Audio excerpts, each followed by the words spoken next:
For the upcoming right-hander, brake 30 meters later and ease off the pressure.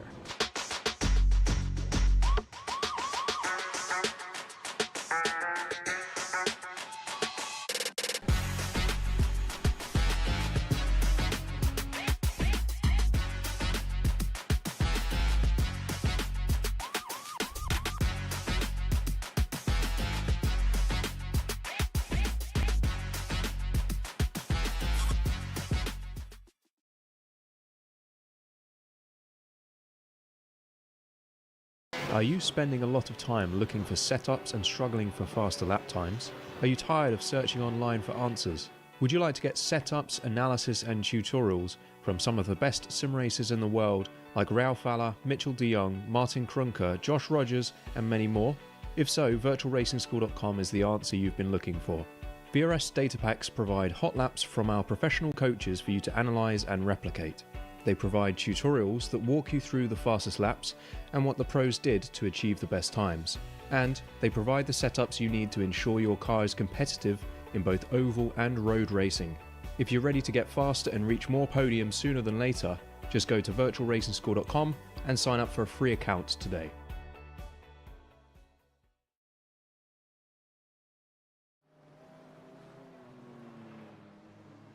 Hello, good evening and welcome ladies and gentlemen to another week and with another round of intense racing action in the Evolution Sim Racing GT3 Championship Season 8 as brought to you on the Premier Sim Racing platform available only on PC known as iRacing and powered by none other than Trophy AI. It is time for round number 9. It is the commencement of the double header in Italy. And why do we say the double header? Well, for the simple reason we've got sprint race rounds all the way through to the conclusion, and both sprint race rounds are seeing us out for this season consist of two 30-minute races. 4 races then on Italian soil, and we're here today for round number 9, and it all begins, this Italian doubleheader, at a circuit of Italy which is steeped in drama, it's steeped in glory, and it is a circuit that is a reminder to some of the finest moments of motorsport, but also some of the darkest. It is none other than the Autodromo Enzo E. Dino Ferrari, but many of you will know and love it and refer to it as Imola, the Imola Circuit in reference to the local city. But regardless of how you refer to it, this is a circuit steeped in motorsport in pedigree and history. Over the course of its extensive lifespan, it is a circuit that's gone from being one of the fastest in the world, if not at least in Europe, to being one of the circuits that's traded out the low downforce, high speed, high top speed arrangement for a circuit that is absolutely packed with contrast. On one end of the spectrum, you have extended straights which connect together. Then on the other end of the spectrum, some absolutely sharp chicanes and sweeping bends. Bring it all together, it makes it a very tricky circuit to try and come out on top. For the simple reason, qualifying well here shall be key, and overtaking your rivals where it is possible. However, you've got to be very bold, you've got to be brave, and you've got to be confident that you can sweep your way around the outside to the inside, as half the time you'll be on the inside on the attack, only to find yourself on the outside on the exit of the corner, and vice versa. But as the drivers do battle today, and they look to score as many points as possible, with points being absolutely crucial with rounds remaining being limited, we welcome you to this live broadcast from circuit side from Split B of our 2 splits in Season 8 of the Championship. And hello to all you guys and girls as well. Where are my manners? Allow me to welcome you all, particularly if you're tuning in right now, because you're tuning in live via YouTube and only available, of course, this broadcast on the official Evolution Sim Racing YouTube channel. It's the ESR YouTube channel. Go to youtube.com and search for Evolution Sim Racing or ESR, and you can be in with the likes there of Laura Jane and Katie Kitty Eames. Good evening to you both, and I hope you're both doing well. I'm glad to have you both tuning in. And if you are sat there right now and you haven't said hi, don't be shy. Feel free to say hi, because we don't bite here. The only biting you'll get to see is biting on the brakes by our drivers as they hunker down on those carbon ceramic brake discs and look to go all in for glory. But as we get ready to go racing then, well, in terms of our schedule for today, we've got plenty of racing to come, of course. In just under 11 minutes time, we're making our way into the qualifying session, after which we'll then be making our way to the grid for the first of our 2 races, due to get underway at approximately 8:30 this evening in what is British Summertime, that's BST, or you know it's coordinate time +1. In the quarantine booth, you have myself, Paul TX Bob Bob Walsh, also known as Britain a Spit, depending on what media you follow me on, and I'll bring you all your racing action as it unfolds over the entirety of the season for Split B. And well, what a season it has been so far, and it's going to ramp up in intensity today, because Imola in the dry is an absolutely fascinating circuit, one of the hardest to do well at. However, when you add the rain into it, and we've got mixed conditions here today,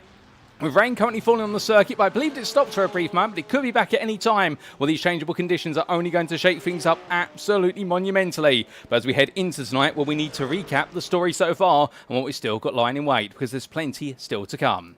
So heading into today, here is how the calendar has played out. Last time, on the 22nd of May, we've drawn a line through the story of the United States of America because we were at the Sebring International Raceway Circuit in the US state of Florida for what was a brilliant feature race round to complete all of our feature races. In the Evo class, where it was an absolute mixed bag, but one thing that was certain in the Premier class was that one man who has dominated every feature race this season, well, he continued to dominate, and it was none other than championship leader Ricardo Luiz Pereira, who in the Premier class brought home overall victory and also class victory with a strategic, smart manoeuvre in the fact he was able to leap his way into lead after looking off the pace early on in the race. However, conversely in Evo class, well, Wesley Van Rens and Grant Miller, both your championship contenders, they both had a nightmare of a day. Meanwhile, Steve Rubino was the man to beat with that incredible move around the outside of most of the field into turns 1, 2 and 3, which saw him leap his way all the way from start on the third row of the grid up into second for a brief moment, and that's fighting overall, I should point out, not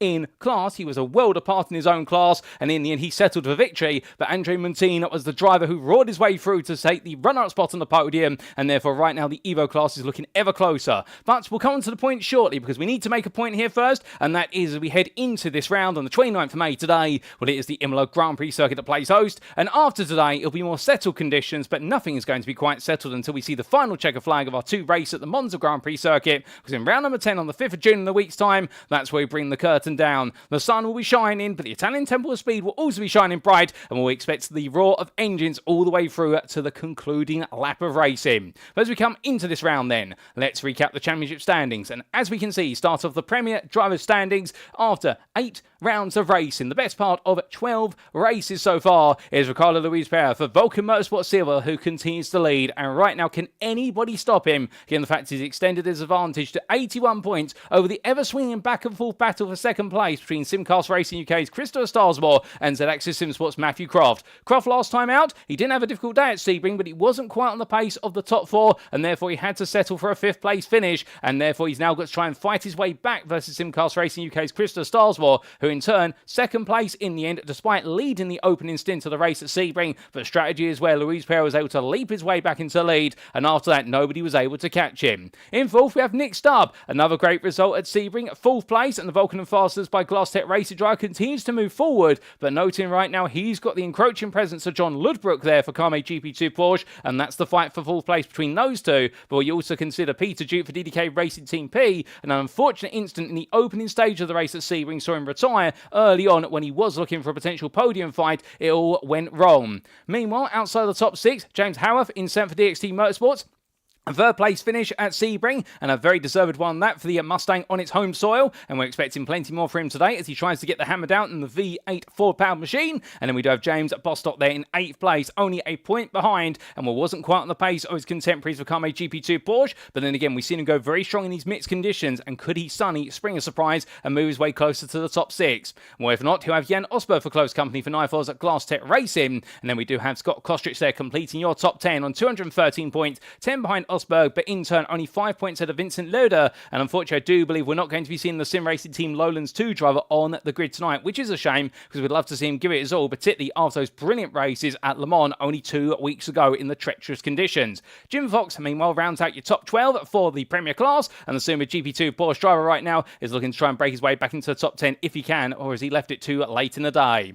Well, that is how the Premier class stands, but meanwhile, coming to the Evo class, well, the Premier may have a leader that's running away with things, but in the Evo class, it's not to be. Look at that. 5 points separates Wesley Van Rens, the man who has led for a good portion of the season for Racing League Hub, versus his challenger from Phoenix Racing, Grant Miller. 5 points is the difference between the two of them, and midway through Sebring, it all looked as though it was going the way of the Ferrari driver. He seemed to be in control, he seemed to be flawless, and in Sunny, bad luck struck, a major incident hit him, and Grant Miller was able to pick up the pieces and finish 5th to Van Rens' 6th, and that means the gap between the two of them is negligible coming into the final 2 rounds of the championship. However, both drivers struggling. Who would rise? Well, second place went to ZX Simsports' Andre Montaigne last time out, and right now it looks as though the Acura NSX driver is continuing to come on strong and only securing one win so far this season. And with that, 2 podiums, giving his second place last time out. Can he make some more podiums today and put himself right in the hunt for that top spot? If not, he has Royal Turf Cure, whose consistency continues to reward him well for MJK Sim Racing B of 433 points.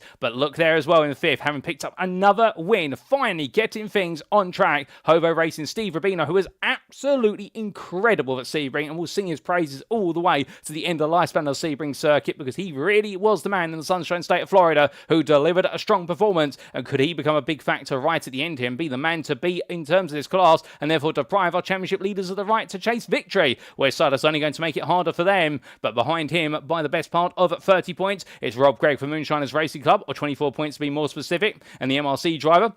Not having the result he wanted at Sebring, and has got to get on the rebound today. Because if he doesn't, we does also have a man who's looking to get on the rebound, Daniel Paul for Flatline Racing, who is still chasing his first podium of the season, but he's been looking strong in pre-round practice, I can tell you that. From the Porsche 992 driver, it's Owen Stewart in 8th, where 3rd place finished last time out. Another great result there for the DXT Motorsports driver, but I do believe, unfortunately, not on the grid for the remainder of the season, so that's the last we'll see of the McLaren 720S Evo machine. And then we do have Sean Clark in 9th, his teammate, will only sitting a further 9 points behind and looking to move forward. Gareth Newton looking to do the same as well for Carme GP2 Porsche, and well, he was your winner only a few weeks ago, and well, what a round of race it was for Newton at Le Mans, but can he continue things forward today? My gut feeling says yes, he may be able to. In 11th is Jan Nagy for Nifels at Glass Tech Racing, who had an absolutely frustrating day at Sebring last time out, and Charlie Stoffard as well. 4th place in the end at Sebring, but only had all the pace in the early stages, but an instant cost him dearly, but he's always the one to watch out for Team KXR. You can never count him out. But that's then the scene set for our Premier and Evo Drivers' Championship standings. But what about the Teams' Championship? Well, this, of course, considers all teams across all 4 classes, both in Split A and Split B. And as we can see now, we have a new team at the top. It's only taken 8 rounds to dethrone RDSA Esports, but at long last, another team has found their way up there. And that's not to belittle RDSA Esports, and we should congratulate them from staying up there for so long, but now we have ZX Simsports who lead by only 7 points ahead of RDSA Esports. And could we see RDSA bounce back today? Well, that will be their target, but ZX Simsports will be digging in as much as they can. But don't rule out the fact, 3rd place runners there, Vulcan Motorsports Gold, they've leapt their way up into 3rd from 4th coming out of round number 8, and they're only a further 6 points behind. It's a three-way fight for the top spot. Meanwhile, in 4th, Racing League Hub there, they're in a comfortable 4th place, but they're losing the top 3 and right now seem to be digging into a no man's land. But if they are able to dig themselves out of it, can they continue to pull away from Vulcaners Fasteners by Glass Tech Racing, who in 5th right now have got the pressure of Carme GP2 Porsche and Phoenix Racing within the best part of 23 points between all 3 of those teams. Vulcan Motorsport Silver, they sit in 8th on 829 points, and again, they want to get closer to the top 7 today if they can to get themselves into the top 5 fight. Alternatively, could Simcast Racing UK, the Sim Racing podcast team there, make the way a little bit closer on 752 points. How they've got to watch their rear, because they do have Moonshiners Racing Club or Team MRC, only the best part of 18 points behind them. And outside the top 10, we have Suma GP2 Porsche down on 720 points. You can't see them on screen, but they have fallen back, and they have Virtual Racing Team only 17 points behind, as those 2 teams right now both itching to get back into the top 10, but can they break their way back in? Well, that's how the standings stand. Let's come on to our circuit for today quickly, because we are here at the Imola Grand Prix circuit, located near the city of Imola in the Emilia-Romagna region of Italy.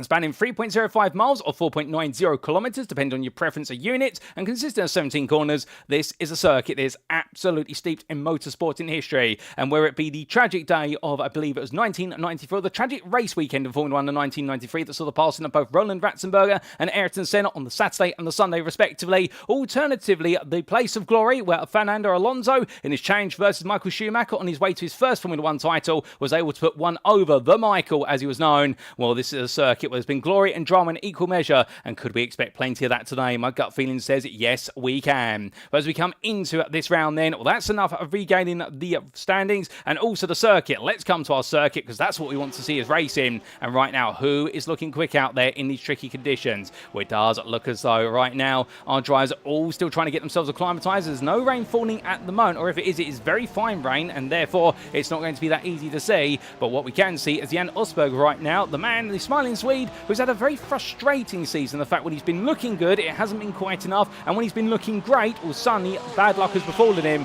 Well, right now, currently in third place here on an out lap. He's got 1 more minute to go before he heads into qualifying, but he's looking quick in third, and well, he's only 3 tenths off of pole man right now in this practice session. It's not a qualifying session, however, they'll be practicing as if it's qualifying, I suspect, and Nick Stubb is looking fast out as we do say hello to Super Nasty in the YouTube chat, who is cheering on Nick Stubb, who we see in the pit lane. And well, he's the fastest man in practice, at least, with 40 seconds left on the clock. And what can the Vulcan and fastest by Glass Tech Racing Drive do in the 169 today? Well, we do typically see in these wet conditions, it's the Porsche 992 that is the stronger of the cars based on the balance of performance. However, do not rule out the likes of the Acura nor the McLaren 720S Evo, as we see Adam Baker roaring his way on down. And as he comes across the timeline there, well, all 3 of these machines, with the fact they're mid-engine rear-wheel drive, or in the case of the Porsche rear-engine rear-wheel drive, they all have that natural stability when getting the power down on corner exit. The Porsche having the advantage because the engine is mounted over the rear axle, as is the tradition of Porsche machinery, particularly Porsche 911s. The only Porsche 911, if you're looking for a little bit of fact that you can impress your friends with down the pub, in the fact the only Porsche 911 in the modern motorsporting era with a mid-engine rear drive configuration, the Porsche 911 RSR GTE machine. But away from GTEs and 2 GT3s, well, practice is complete, ladies and gentlemen, and it looks so Daniel Paul the fastest in Evo. It's time to head into qualifying. Who's going to be on pole? Let's find out.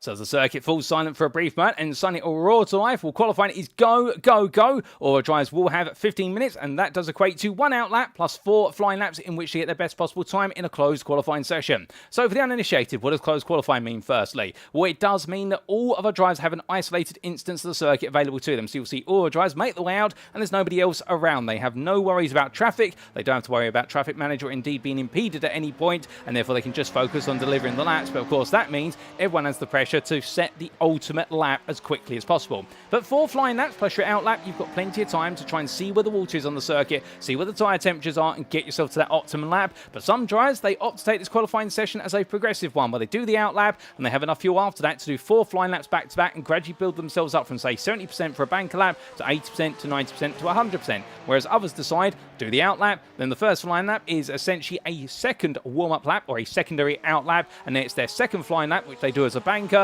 They'll cool down on lap number 3, and then they'll go all in again on the final flying lap, and some do in between. But altogether, it definitely proves to be a bit of a challenging qualifying session here, because with a circuit like Imola, you really do need to have a light car in order to get the most out of the machine. And well, if you are going for the 4 flying laps back to back, you've got to have a lot of fuel in the car to deliver them, compared to only going in for 1 or 2 flying laps where you can underfuel the car. And underfueling comes with its inherent risk, which is if you botch the lap, you're not going to get a good lap on the board. But with that and the synopsis of how qualifying could play out today, we expect many of the drivers will decide to go for all their flying laps, given the wet conditions and the fact it has had the rain come down a lot more aggressively, as we do see here Scott Kostrich making his way into Aqua Minerale. You can see all the standing water there. In fact, the river that's running down from the top of the hill at the top of Aqua Minerale all the way into its apexes, and that's going to make it very tricky in qualifying, let alone in the race. When in the race, I suspect the cars will be sliding around. But as they all make their way through, well, one driver decided to try and gamble starting this qualifying session on dry tyres, and it's Alex Boniface here in the Evo class. It's always worth a gamble, but I think as soon as he pulled out the pit lane, he realised, you know what, these conditions are not suitable for dries and the rain is still coming, so therefore I'm just going to swap back to the wet tyres and go out there. But can't blame him for trying, because sometimes having a bit of a gamble, you can pull some surprises. But if you're not a driver who's expected to be right up there at the top of the championship in the Evo or the Premier class, going for a gamble, that's sometimes how you pull off those magical wins. But as he makes his way on through, we do a look to the Ferrari and Menno Blum as he roars his way out of the final corner, and as the STL driver charges his way onto a flying lap, or the home turf, if you will, for the Ferrari 296 GT3, albeit not quite the home circuit for Ferrari, but it does come close. And as he makes his way on through, well, a little bit of history as well. If you're wondering why this circuit is known as the Autodromo Enzo e Dino Ferrari, well, you could say this is the home circuit of Ferrari to some extent, in the fact it's named after Enzo Ferrari, albeit the circuit was originally known as the Autodromo Internazionale Dino Ferrari, in reference to Enzo's son, Dino, who passed away before his father. And then when Enzo passed away, well, may he rest in peace, indeed his son rest in peace, the name of the circuit was updated to incorporate both father and son.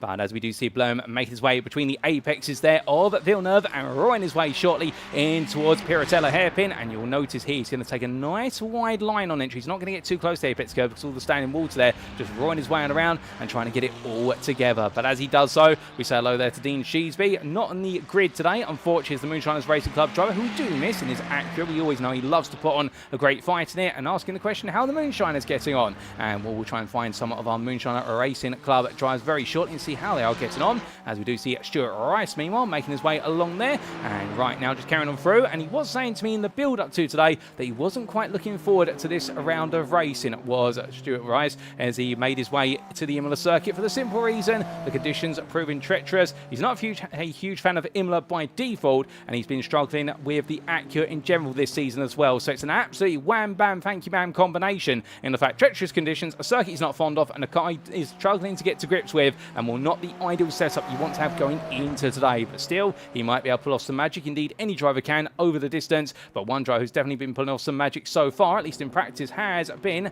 none other than Nick Stubb. And where is Stubb at the moment? Well, he hasn't got a time on the board yet, but he will very shortly, and I believe he's going to set us a benchmark with which to get this qualifying session really underway and to pick up the pace of it, as we do see Dale Williams there having a lot of traction slip as he makes way out of Minarali in the Mercedes AMG 2020 Evo machine. But as he makes his way in towards the Alta chicane, hard on the brakes, well, the first lap times are now starting to come in, and as we can see, Jan Osberg initially puts the pace at a 2-minute 0.647, so it's not too bad of a lap, whereas everyone else is doing 2-minute ones or higher at the moment. But there's only 4 drives of lap times on the board, and well, he's going to be the man to beat, but I suspect we could see some drives try and beat him soon.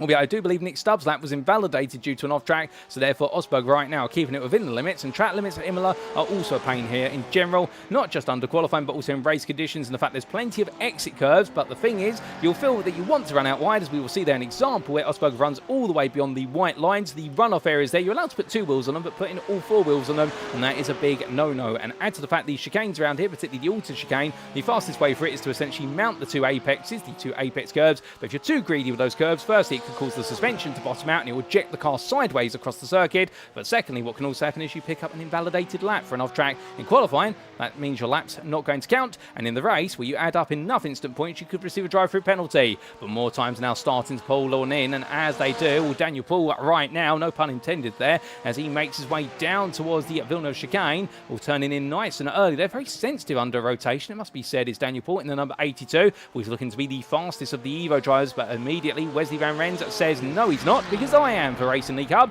as he roars his way down towards turn number 3 and in towards the braking zone. He goes for 2. Firstly through left, right, left through Tamburello, which used to be a fast left-hander, but it was changed to a chicane after the infamous incident for Ayrton Senna, where he went straight on at the corner. And well, as we do see Van Rens making his way along here on the number 99 driver 9, that he really needs to deliver a big result today, because on paper at least he should be the favourite out of himself and Grant Miller to score big, because of the fact we have seen all the way through the season, when it comes to wet conditions, the Ford Mustang GT3, one of which being piloted by Grant Miller, really struggles here in the fact it struggles to get the traction down with that massive engine in the front, the 5-litre V8, and all that power going to the rear wheels. It's not a happy car in the wet, it hasn't got the stability, and therefore for Miller it's all going to be about just trying to find the pace. But the one thing that Grant Miller has demonstrated to us time and time again in the wet is how stable he can be, but he won't be if he goes sideways like that through turn number 2, where he catches it in time before it goes over the sausage curves and puts it in the gravel, but keeps it planted in terms of carrying the speed. So therefore Grant Miller does not end up beaching himself.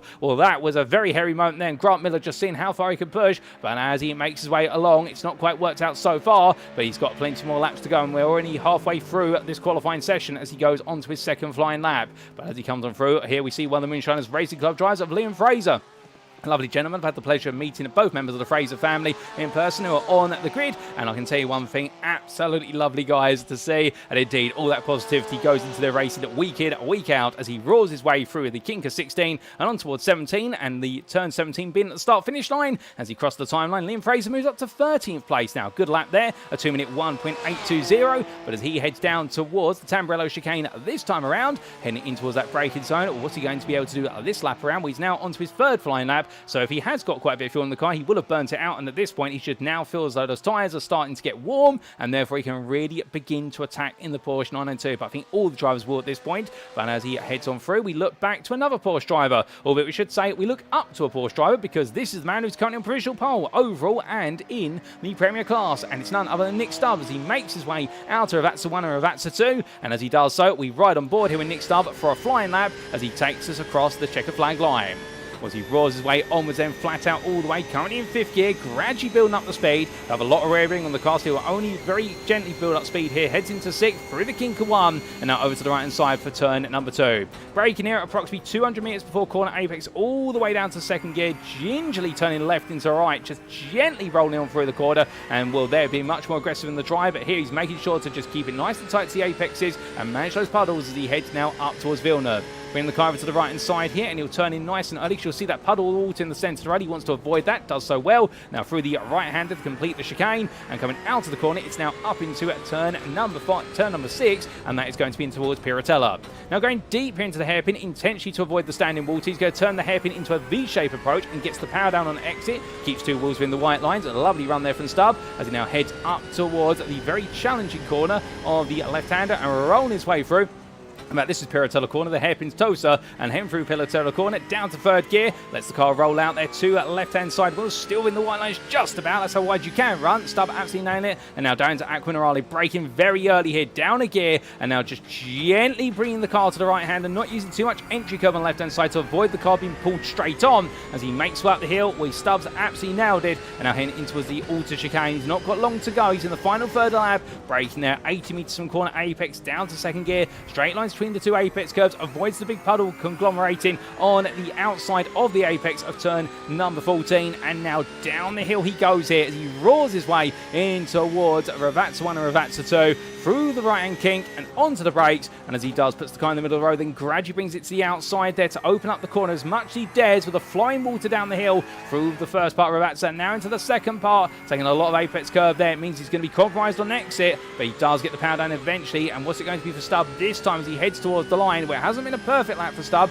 compared to perhaps previous laps, given the fact he has yet to set a personal best sector in this one, but still right now I think for Stubb it's all about seeing if he can find any more time out there, and he can't. Well, his lap of a 59.053 will be the best he's going to get out of today, and for Nick Stubb, that's 5 tenths faster than anybody else, and currently 2nd place, man. We slashes the deficit there to 1.5 tenths. Jan Usberg, well, right now it's looking very good for the Knife as a Glass Tech Racing driver as he comes across the line. Well, he'll be 2nd, and will he go any further? Not in this qualifying session because he's done all his laps, but he'll be hoping for a little bit more later on in the race. But Jan Usberg looking very good for a front row start there. Can anybody usurp him is the question. We're not quite sure. Ricardo Luiz Pereira finishes qualifying session 4th, will be the highest he can do. Where's Mathew Croft? He's down in 8th place. Christoph Starsmore just in front of him in 7th. They've both finished their qualifying sessions in the Evo class. Meanwhile, Wesley Van Rens in a back and forth versus a number of drives, but Charlie Stoffard, who's in the pit lane, in fact, off camera, he's decided to call it after 3 flying laps. He's the fastest of the Evos. He's up in 6th, as we see Wesley Van Rens here making his way on through in 11th. That's the 2nd place spot of the Evos right now, which you won't be too upset about, given that he has Grant Miller all the way down in 33rd. He's the penultimate place on this grid, minus Andre Montaigne, and this is a man, well, now this is not a welcome surprise to your ZX Sin Sports driver,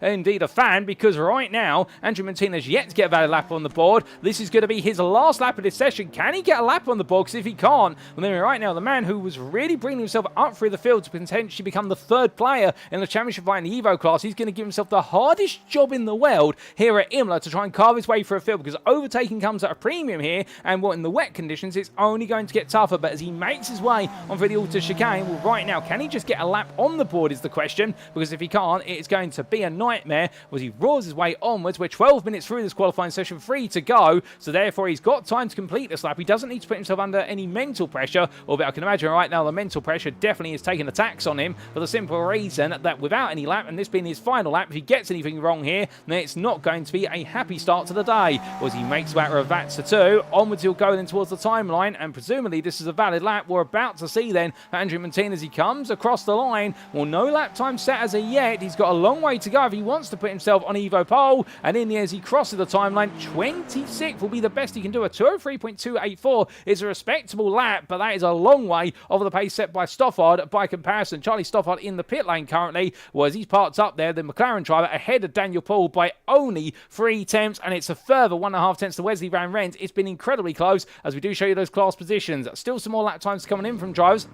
including Steve Rubino, one of the many Ford drivers out there struggling at the moment. The other one in the Evo class being Grant Miller, and I believe James Howarth all the way down in 20th in Premiers. We can see on the left-hand side of your screen. So it does look as though these Ford Mustang drivers are really struggling at the moment, as we do say hello to Peter Duke for DDK Racing Team P, who I believe are tuning in today, not able to make it onto the grid, and I hope you're doing well, Peter, and we're very glad to have you tuned in with us, as we all say hello to the Marius Hibmer, and we look forward to seeing how Grant Miller gets on, and Hibmer being a big Miller fan, no doubt about it. But as we see Steve Rubino come to line, can he do anything more than 9th in the Evo class, or what equates to 28th on the overall grid? And the answer is going to be no, he can't. That's the highest he's going to go. He'll have one more lap available to him, but he's not going to have enough time to get this lap on the board, because when we do see the 15-minute clock strike, that is the end of the qualifying session. No buts, no ifs, no overtime, as James Fraser comes across the line. Doesn't improve from 10th in Evo, so he's going to stay where he is for now. And will everyone be coming towards the end of their qualifying laps if they haven't already? And, oh, goodness me, Fraser going straight on there and grinding along the barrier.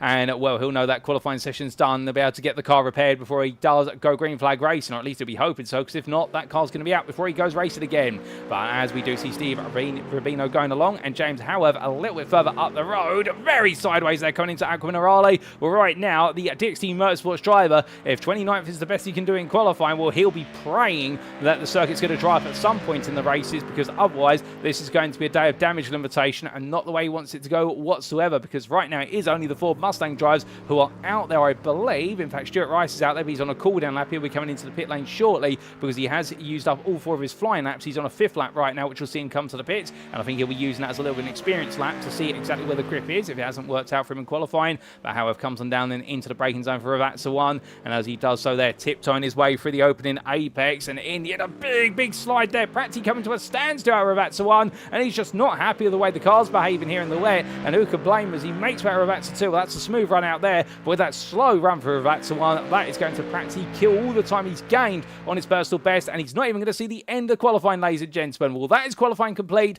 15 minutes are done, and it's time to head to the grid for race number 1. So as all the drivers make the way onto the grid, well, the sun has come out, it's stopped raining, and this is how they're going to line up for race number 1 of our 2 sprint races for today. Nick Starb has taken his maiden pole position for Vulcan and Fasters by Glass Tech Racing, and well done to him on an incredible lap there, that 1 minute 58.053. From the Dutchman, it'll then be the Swede, Jan Usberg, who lines up on the front row of the grid for the first time this season following qualifying for Nifos at Glass Tech Racing. Luke Bailey begins his day third for Team Caxar, a personal best qualifying performance for him as well. Indeed, plenty of personal bests here. Well done to all 3 of these drivers. And then we do have our championship leader in the Premier class starting 4th on the grid. It's Ricardo Luiz Pereira for Vulcan Motorsport Silver, and an important qualifying result which I think he's going to be very happy with. Well, he'll need to be happy with it, because Robin Aston will line up behind him in 5th for Summa GP2 Porsche, and then we'll have your pole sitter in the Evo class. It'll be Charlie Stoffer for Team Caxar, a phenomenal qualifying lap there from him, and putting it together, he starts 6th, and only by 2 tenths over Daniel Paul for Flatline Racing, who may look to have been the king in practice of the Evo drivers, but in qualifying he's been pipped to the post, and was able to just stay ahead slightly of Racing League Hub's Wesley Van Rens, who lines up 8th.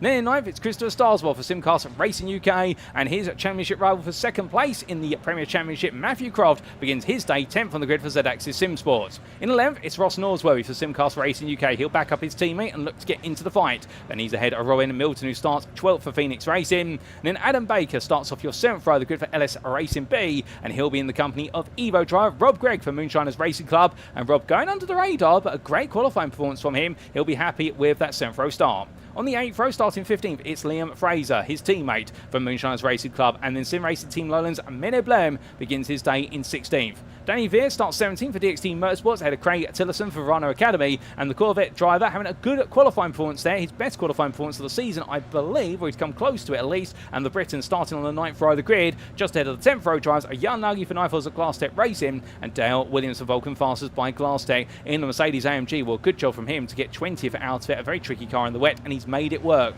Behind them on row at number 11, it's going to be Road Turf Career for MJK Sim Racing, a bit off the pace in qualifying, that's a surprise, but he'll look to move forward, and he'll be in the company of John Ludbrook for Carme GP2 Porsche. And then we do have on row at number 12, Owen Stewart for DXT Motorsports, and Pete Piver for LS Racing B, and a Scott Kostrich for Carme GP2 Porsche, and Andre Montine for Z-Axis Sim Sports. That's a big hammer blow then qualifying for the Romanian driver. He was looking to qualify much better than that. He struggled in qualifying. On row 14, it's Stuart Rice for Blue Sky Esports, and Steve Rubino for Hobo Racing. Racing, and completing the top 30 it'll be none other than James Howard for DXT Motorsports and James Fraser for Moonshiners Racing Club. Between the battle of the Jameses, we have on row number 16 Matthew Hunter for Simcast Racing UK and Eduardo Andino for LS Racing B. Sean Clark will begin his day 33rd on the grid for DXT Motorsports ahead of Grant Miller, and well, the Ford Mustang drive will be all about damage and limitation in race number 1 as a minimum for Phoenix Racing. On the final row of the grid, it'll be Alex Boniface for DXT Motorsports, and not set time, Sim Racing Team Lowlands is Mark De Vries, who begins 36th, and I believe is opting to start from the pit lane. Whereas all the field gradually makes its way out on through, ladies and gentlemen. They're all set, they're all ready to go, and well, one man is going to have to take them to the green to go, and it will be Nick Stubb. But as we can see here, it's a wet circuit, but the sun's out, there's a bit of cloud in the distance, and more rain is on the horizon. Well, everyone opting to start on the wet tyre, minus Menno Blom is gone for the slicks. That's a gamble there as he starts from 35th, but he may as well gamble. But who's going to come out on top? Well, we're about to find out as Nick Stubb is going to take us to the green for our first 30 minutes of racing in round 9 of the championship.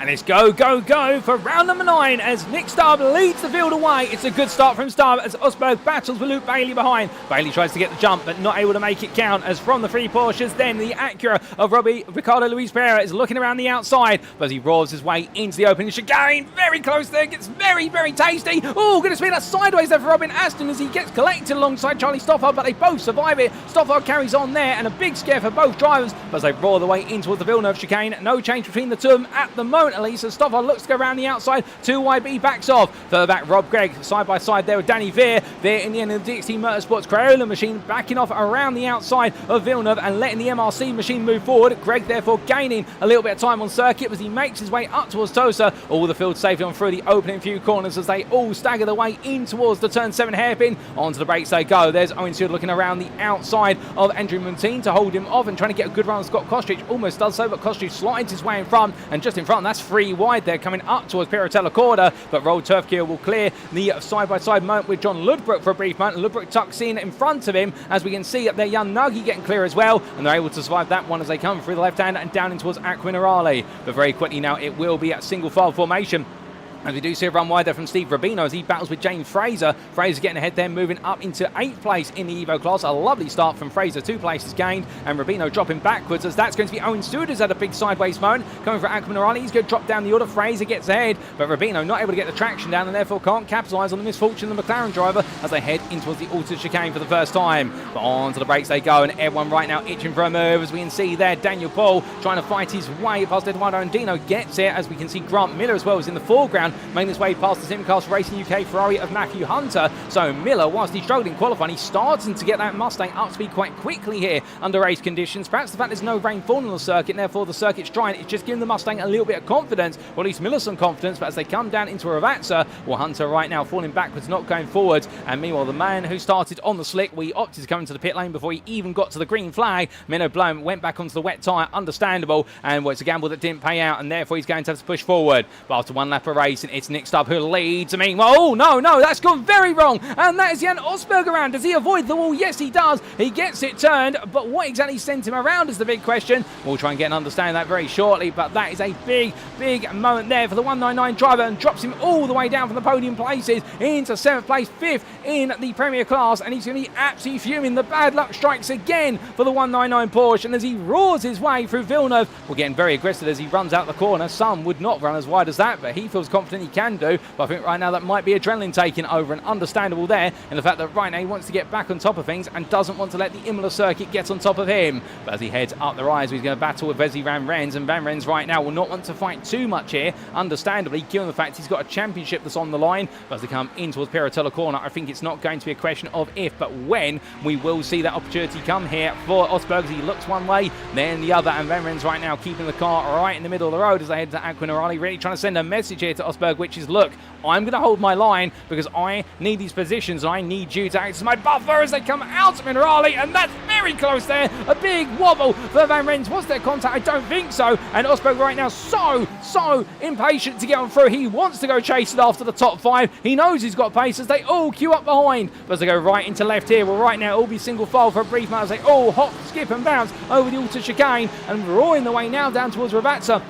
No difference between our drivers, but it does look as though Van Ren's really putting everybody behind him as they come down. But here comes Van Ren's into that braking zone, and as he does, we have Osberg under pressure from Starsmore. Starsmore now looking to get on the approach there in the Ferrari, and the Simcast Racing UK driver also starting to believe a little bit. He's got his teammate Ross Norsworthy right behind us. That's Mathew Croft going round, and Croft had a big spin, and that could be his championship not decided necessarily right there and there, but a huge blow to it. And right now he's got to get himself back on, and sideways behind him. Hold up a second, is that James Fraser?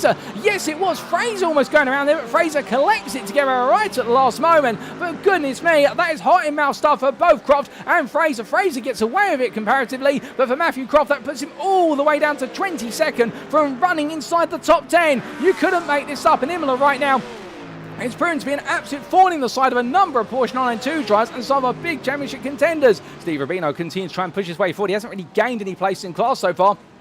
He's only gained over on. I think he'll be hoping for a bit more as we show you the class positions on the left-hand side of the screen, updating those timing towers. And as we do, we're looking back to Alex Boniface here, being passed around the outside by Danny Veer, moving up into 28th. And Boniface going backwards a little bit, but the McLaren driver right now in the very colourful machine, I think he's just trying to make sure he's getting to grips with the circuit. As in the pit lane, we do have Stuart Rice, Eduardo Andino, and Daniel Paul. They're all in there at the moment. I believe Rice is leaving the pit lane as I look out my commentary booth window, but Andino and Paul are still both being serviced. But it has been a dramatic opening couple of laps, no doubt about it. And well, we need to take a look back at some moments that have occurred, including at what happened to Jan Osberg firstly. And here's a replay, ladies and gentlemen, to explain exactly what happened.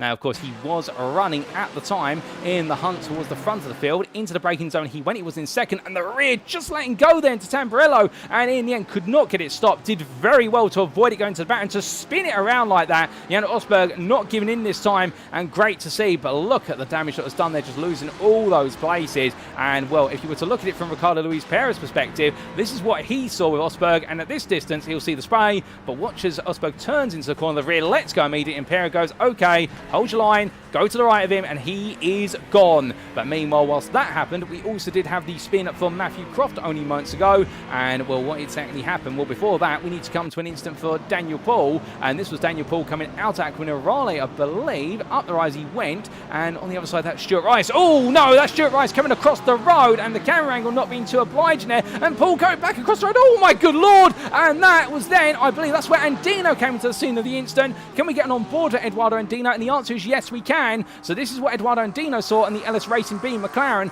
We're already skipping sideways a little bit now. You'll see the Ferrari in front will suddenly pull one way. There's Rice on the right, and suddenly Eduardo Andino just gets revealed to him. There's a Daniel Paul right in the way. Suddenly Paul in the way, and well, the Argentine driver have nowhere to go, and understandable why they're both in the pits. Well, from that we also did have the big moment for Mathew Croft only months ago, and this was Mathew Croft making his way on down through the final corners. Through Ravazza 1 he went, then into Ravazza 2. Got too close to the back of the MRC machine. That in turn was Constantino off the back of the Simcast Racing UK cars, and that explains why Croft went around there just a bit too eager in the queue, and the queue in the end curbing his speed. And was understandable. I think Croft, he'll look back on that one and think, you know what, I was just a little bit too quick on the throttle there with everyone going slowly around me. He'll be kicking himself right now, but I think he'll reflect upon it afterwards and think, you know what, these things happen, got to get my head down and move on. But as we come back to your live racing, we move on to plenty more racing, as that's going to be Jan Osberg up the inside of Charlie Stoffard for 5th place overall, taking the position of the Evo leader as the Premier driver. As they roll the way onwards right now, the second fastest man out on circuit compared to the race leader of Nick Stubb is Jan Osberg. He's absolutely getting the hammer down at the moment, so it's understandable why he's trying to pick his way back through the field as this week. He knows he's got the conditions here to go with him, but from him we look back to Robin Milton as, oh no, that's going very wrong for an Acura behind, and that is the Acura Rob Gregg that's decided to straight line alter a little bit too straight, and I think they're just getting slightly out sorts under braking. Hold up a second, was that a car part sideways there? That was Ross Norsworthy. Norsworthy's into the barrier coming out alter. Where's the rear of the car gone? There's barely any rear left on that as he makes his way back up to speed. For Ross Norsworthy, that's not a Ferrari 296 anymore. That's a Ferrari 29. It needs a fix. But as he makes his way down the hill in towards Ravazza, well, as he comes down here, I can imagine that car's going to be a nightmare to get into the pit lane, but I think he might be able to do it. But we'll have to try and understand what exactly happened to him. We'll get a replay of that when we can. But from him to some battling action out on circuit, well, here is the fight. Meanwhile, for 11th place in the Premier class, and what is overall 16th. And it's the battle between Piver, Ludbrook and Croft. And Croft right now trying to pick his way through this field. Ludbrook just trying to fight and enjoy a bit of battling there as he tries to cling on to the top 5 in the Premier Championship. But Croft right now knows he needs to clear these two drivers and keep going up the field. He wants to get inside that top 15 to be part of that top 15 reverse grid and at least give himself the opportunity to take victory in the second race of the day, if nothing else. But as they head out to Tamburello and in towards Villeneuve, car around there, and that's Craig Tillerson. And Tillerson with his best qualifying points of the season. It's all gone round and gone wrong for the Corvette Z06 driver as quickly as that. And right now just trying to get the car turned around, but grazing the barrier there, giving the poor steering lock, and the fact he's on wet grass as well. That car's going to be a nightmare to turn there, and he's got to get fully turned around. It's going to put him all the way to the back of the field, and you've got to feel for him because right now it's all been clicking together here at Imola, and suddenly it completely unfolds in a blink of the eye. But as Piver breaks away, we come back to that fight for 10th place in the Premier class with Tillerson, who was ahead of them, relegating himself down the order and relinquishing the place to them. Well, suddenly this battle takes a little bit more significance because it really does become the battle for 15th place, and Croft right now wants to pass both Lebret and Piver to be in there. But coming on through and in towards Aqua Minerale, no change at the moment. They all continue to queue together, as I believe Ross Norsworthy has had to make his way into the pit lane. I think he's actually had to be towed into the pit. In fact, I might be mistaken on that one, so don't quote me on that. We've just seen one driver potentially have to be towed to the pits. We'll get an update on that when we can. But as they all make the way on through, well, there's a quick peek to the inside there by Ludbrook and Piver, but he can't quite find it. But Piver's going to go a bit deep. That'll put him out of line as they roar the way out. And here comes Croft. Croft looking once. He's going to look twice here. Now Mathew Croft will see the doors slammed firmly in his face. Piver says, no, you don't, Crofty. And I think Matthew's going to be saying to him, look, I wasn't asking, Pete, as they head down towards Ravazza. Well, onto the race they go. He's close, but I think he's learned this time as he makes way into that braking zone.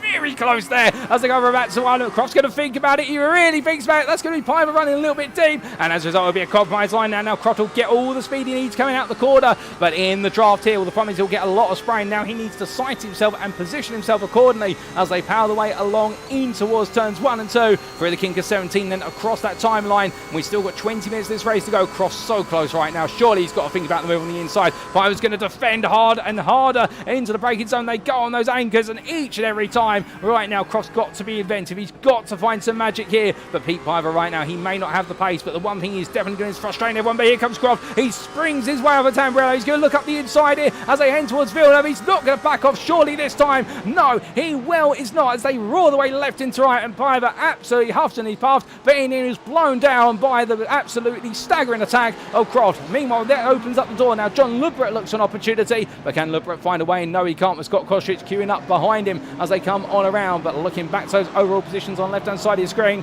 well, the battles right now, they're starting to space out to a degree. And well, speaking of spacing out, he's already clocked out here. Here's your race leader, Nick Stubb. He has already put 9.5 seconds between himself and this man from Super GP2 Porsche, Robin Aston, who I think he'll be very happy he's running second, given I believe this will be one of the best results of the season for Robin Aston. I think he would have been hoping that he could keep Stubb honest, but when Stubb is pulling out a lead of a second a lap over Aston, with the only driver matching on pace right now being Ricardo Luiz Pereira, who is in third and closing gradually on the back of Aston, well, you can understand why Stubb is absolutely roaring off into the distance. But Luiz Pereira right now knows with his rivals not quite on the pace by comparison to these wet conditions, he's got a golden opportunity to really try and seal the deal here at Imola and go into the season finale at Monza, knowing that really it's Lady Luck that's going to have to take him away from that championship crown. But then again, he won't want to take anything for granted. I can imagine he'll turn up to Monza thinking he's got it all on the line. They're heading across that timeline, well, behind Luke Bailey. They're now in fourth place and having a great day so far, albeit he started third. He's dropped one place, but I don't think he's going to be complaining here, given the fact we have not seen him competing for the top 5 positions that often this season. And right now, the 118 driver, Team KXR, is absolutely grinning from ear to ear, I can imagine, given this is really going along his way. But as he does go make his way all the way down in towards Villeneuve, we need to understand what happened to Ross Norsworthy. And here's a replay, ladies and gentlemen, to explain. We've been able to catch the footage, and well, here it is, I believe. And under braking here, he's already missing the rear of the car. coming on through the auto chicane. So what exactly happened? Well, he went for a spin there, going through the left-hander as a result of running onto the exit curve, but the rear of the car was already missing. Either that or it's not graphically rendered in. I'm not quite sure what's happened there. It's the only car that's missing a huge chunk out the rear of it. But Ross Norsworthy, whatever happened, it's all gone very wrong, and well, in the end he's had to come to the pit lane. But I suspect we did have to jump to the pit lane in the end in terms of being towed, so I can imagine there was something, but we haven't quite caught it on camera. But as we come back to your live racing, still more to go, and as it does, well, the reason why we come all the way back to your live at racing is because we've got this absolute scramble coming on through towards the hairpin, and that is Wesley Van Rens, who's fallen down the order to a degree, and he's in the company of Scott Kostrich, Dale Williams and Andrew Montine. So Van Rens has fallen backwards. In fact, he's been involved in an altercation quite recently, whether it's his own doing or not quite sure. We are going to get a replay of that shortly, but on the back of this all right now is the man who had a nightmare qualifying session in his Acura NSX Evo 22, Andrew Montine for ZX's Sim Sports. He's currently in 6th place in Evo. He's gained 2 places since the start, and he'll look to try and get involved a little bit more as they head up through Aqua Minerale, but through right and in towards left, and as they head up the rise, well, more still to come here shortly. You can see the fan out there between drivers, and that's Kostrich and Van Rens going side by side up the road, but we stay glued here to the front bumper camera of Montine's car, and Van Rens is going to get ahead, but oh no, that's gone very wrong for boys Van Rens. I thought he was going to go around sideways there, and in the end he goes almost sideways as he comes on through all, so that's going to cause Dale Williams and Montine to get close, and as they go through, well, Montine tries to squeeze his way along the inside of Williams, but Williams in the end shuts the door on him and says, no you don't, Andre,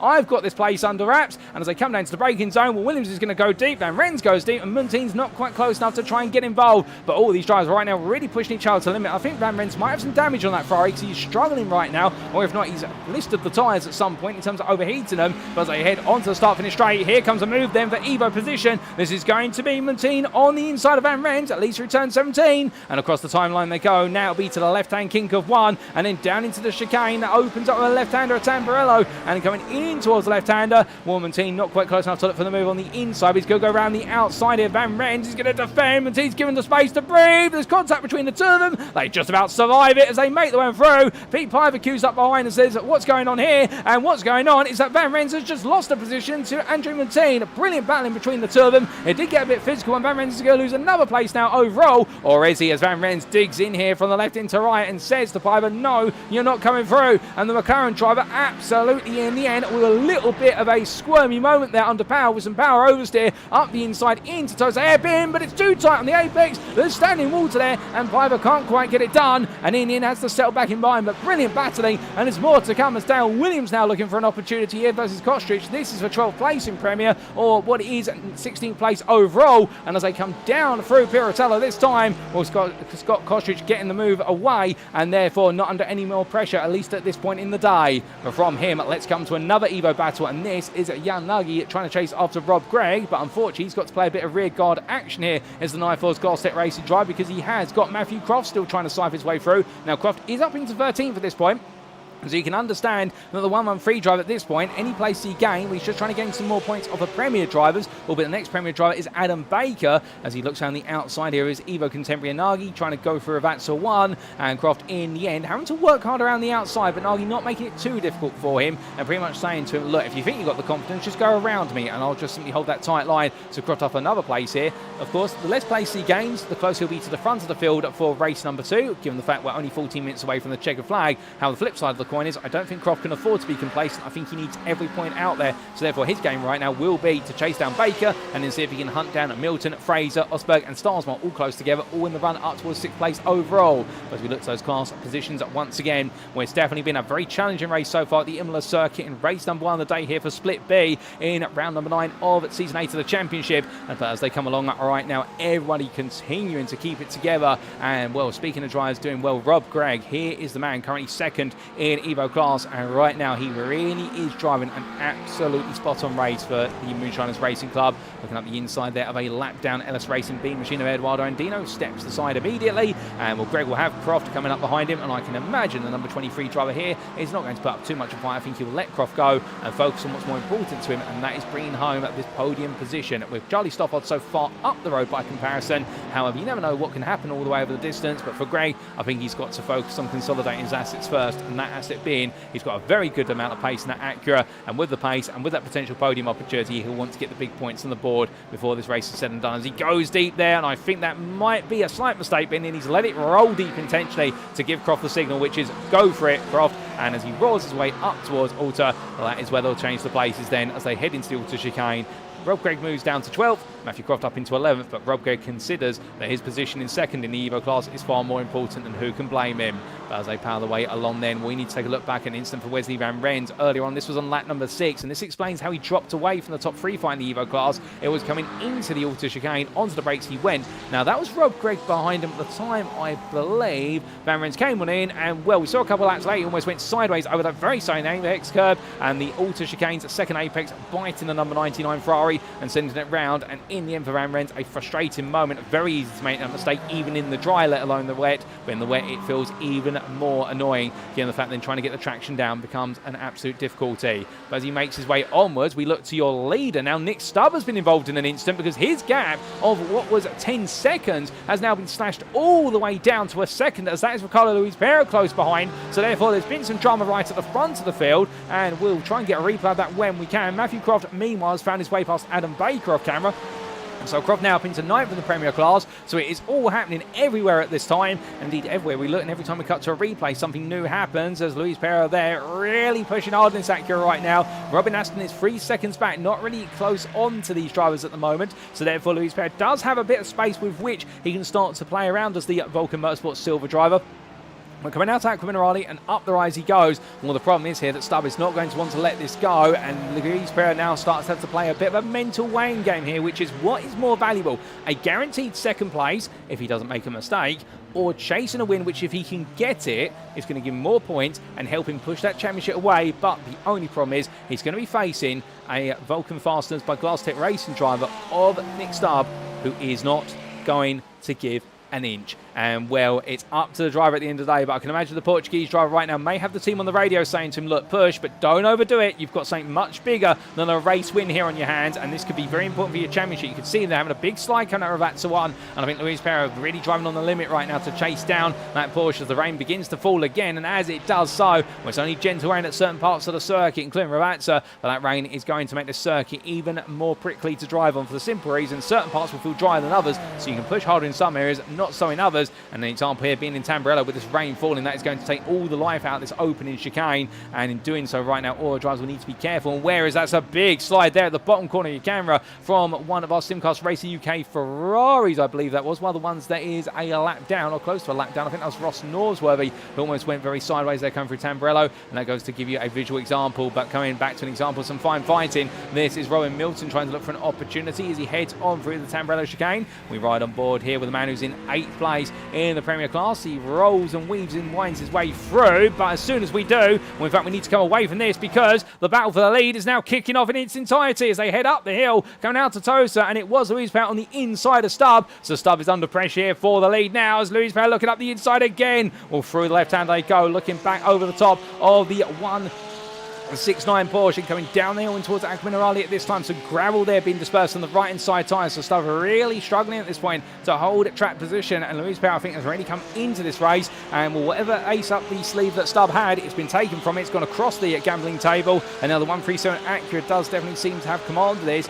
Albeit Stubb still has track position. And that's the one thing he can say gladly. And he's not going to give up unless he absolutely has to, as they roar the way for Alta. That gap standing at no more than 7/10 of a second. It continues to oscillate back and forth as the concertina effect plays out, but down they'll go in towards Ravazza 1, and as they come on down, off camera, Jan Osberg's just moved up to 5th overall ahead of Charlie Stoffard, but this fight absolutely close together, closer than it's been and since the last couple of laps, and roaring the way through Ravazza 2 then and on to the start-finish straight. Well, will it be a game of traction here? And the answer is Stubb does get as good an exit as Luiz Pereira does. The problem being, however, the toe is going to be in the favour of the Acura, so he will gain little by little in the slipstream, albeit very similar top speeds they seem to have at the moment, probably running a large amount of rear wing, so therefore he's not going to gain that quickly. So Stubb will feel confident into turn number 2 here. The heavy braking's over Tamburello, that he's not going to be under too significant a threat, but he's still got to get these corners now together, because if he doesn't, then he will find himself in potentially another side-by-side situation midway through this lap.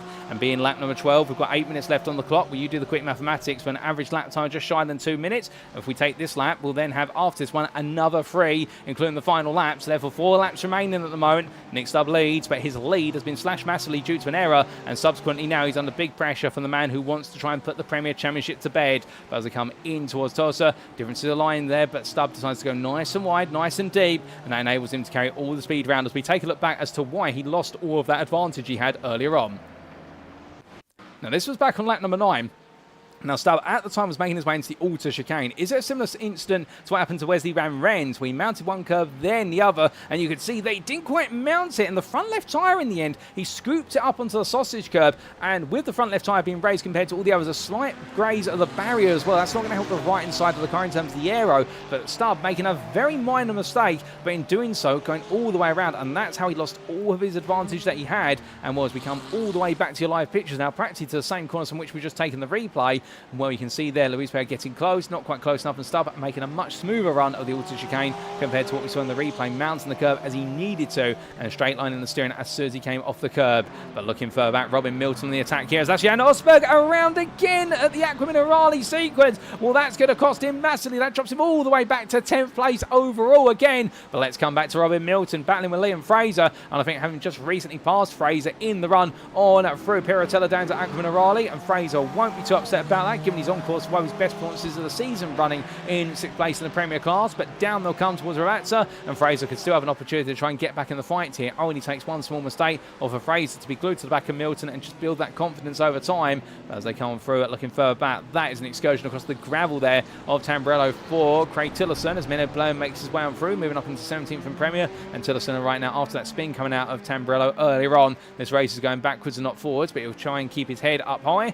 As he does so, we're looking from him up. There's your race leaders just behind him as they come down in towards Villeneuve chicane for the 13th time of asking, and Stubb right now still keeping Luiz Pereira at a distance, at least for now. But you can imagine with the way this is playing out, where it only takes one small error and that gap could suddenly open up exponentially, as that is a very, very close mistake. My good lord, if you want your heart going for your chest, Nick Stubb, can you please stop scaring us here in the commentary booth, because I thought he was going straight on then. Alternatively, the rear right tyre was going to let go, given how wide he went into the hairpin. I thought he was going onto the grass, not quite so, but Nick Stubb there, well, he wants all of that outside line at Tosa, and then even more of it, given the fact I think he's used all the circuit plus the white line to make that hairpin. Well, as he makes his way down to Aqua Minerale, it's worked. It's opened up the gap to a second, but he can't go any further than that in the Vulcan Fasteners with Glass Set Racing Machine as Luiz Pereira goes sideways into our camera view for Aqua Minerale. And, well, it's time for the championship leader to have an error. He's been absolutely flawless so far in this race, and now it's gone wrong for him. He doesn't lose position, but he loses a lot of the advantage he was building over Stubb, and the gap opens back up to 6 seconds here, and behind him, Robin Aston will look at this and think, now's my time to charge. But is it the right time to charge, or is it the right time just to play it safe? Because right now it seems like anybody who's pushing their limits, well, they're going to be very quickly finding themselves going sideways at some point around the circuit or very close to a mistake. Here comes a move from Robin Milton up the inside of Charlie Stoffard for 5th place. They graze paint there. Stoffard doesn't want to let it go, but I think the Evo leader at this point has also got to start thinking to himself, you know what, you're leading the Evo class by such an advantage,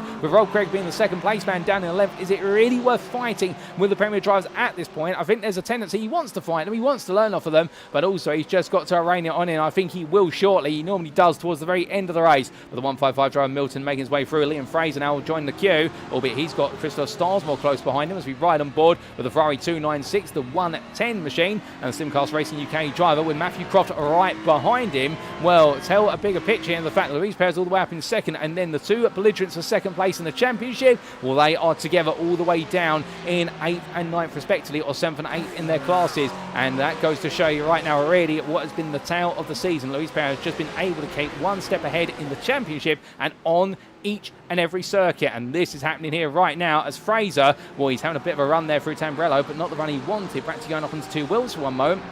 And as he comes out of the chicane, well, Starsmore close, but Mathew Croft even closer, and Cross go look for an opportunity. This is going to be a feint to the inside. He's not going to fully commit to it, trying to get into Starsmore's head, but Starsmore in the end simply goes, no, I know that one. I'm not going to fall for it this time. I'm just going to follow the leaders. But Croft then says, okay, how about this for size? And as he looks around the outside here, big slide on the brake in there, touching the white lines. Fraser struggling for the corner, calls his Starsmore to have to check up, and Croft in the end sees it coming and puts the brakes on immediately. Jan Osberg's onto the back of this now. They're all queuing up behind behind Charlie Stoffard for 6th place overall, but the Evo leader has got a big story coming in. The Premier class behind him as they head in towards Piratella, and right now Croft is looking left, he's looking right, he's looking everywhere on the circuit to try and find a way past Starsmore, but I don't think he's able to, as from them, Stoffard under a lot of pressure, and Liam Fraser looking for an opportunity, slices back to the inside on the cut back into Aquaminarale, but as he comes up through the right hand of Stoffard right now, there is no pace in that McLaren for Team Caxar. Given the pressure he's under, he's having to go defensive practically at every corner, but as they make their way onwards, I think there has been a change there. I think we've got Croft and Starsmore side by side, and what we did for a moment, and Croft has moved ahead of Starsmore coming into the Ultra Chicane, so that is huge because Mathew Croft gets back ahead of his rival for second in the Premier Championship and leaves it all to the run-out of Aquaminarale to do so. But down towards Rats they go, and now they'll all queue up once again, and this could be very quickly another battle for position as Jan Osberg has gone off circuit behind him. We've lost Osberg once again at Aquaminarale, and well, that seems to be the bane of his racing here today at the Imola Circuit. And can we see what happened? I think we might be able to, but we start off with a pass from Croft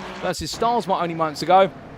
And this was Croft in the end just getting the better out of the corner. Starsmore taking way too much exit curb there, and in the end just a load of wheel spin, and Croft powered his way on through it as quickly as that up the inside into Alta, and there was no real defence on offer there from Starsmore. There was no way he was going to be able to defend given the definitive line, and that's what made the difference. As for what happened to Jan Osberg, well, he went off in fact a little bit before Aquaminarale, and this was Osberg coming down into the corner. Was he made his way down onto the brakes, he went as the car slide loose from him here. The rear started to let go, sideways, tries to power for it, but in the end powers his way to the wall. And well, for Jan Osberg right now, it has not been a happy day here at Imola, and he's still got one more race to go after this. But as we come back to your live racing, well, we've got 1 minute left on the clock, and look into those class positions quickly with a minute to go. Oh my good lord, what on earth's happening there? That is, I believe, well, that's not Eduardo Andino, it was an Ellis Racing B machine taking a bit of an excursion off the road. In fact, was it an Ellis Racing B machine? I think it might have been James Howarth going very sideways, but as they make the way onwards, well, right into left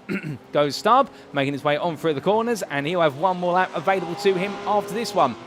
As he's Stuart Rice there, just cruising along, I think letting the race leader go, respecting the blue flags, but everyone right now absolutely, I think, having to try and judge exactly where the grip levels are. And well, when we've had everybody in this field make one major mistake at least, you definitely know this Imola circuit is proving excruciatingly difficult. But here comes Stubb then to go onto his final tour of the circuit in race number 1 of the day. He's done a 15th lap, and very shortly he'll go into lap number 16, and as he does, we're a 5-second advantage over this man, Ricardo Luiz Pereira. Well, I think right now Luiz Pereira will be hoping that fortune shines his way, but even so, he's got to contend himself with second place in this first race of the day. Robin Aston 4 seconds back. He's also on a mission to try and chase down the top two. The pace is very similar between himself and the top two, and I think for Aston, he's consolidating third, and if he can move forward, he will do so. But I don't think he's going to over push it here, because he knows this is still going to be one of his finest drives of the season if he brings us home on the third spot of the podium.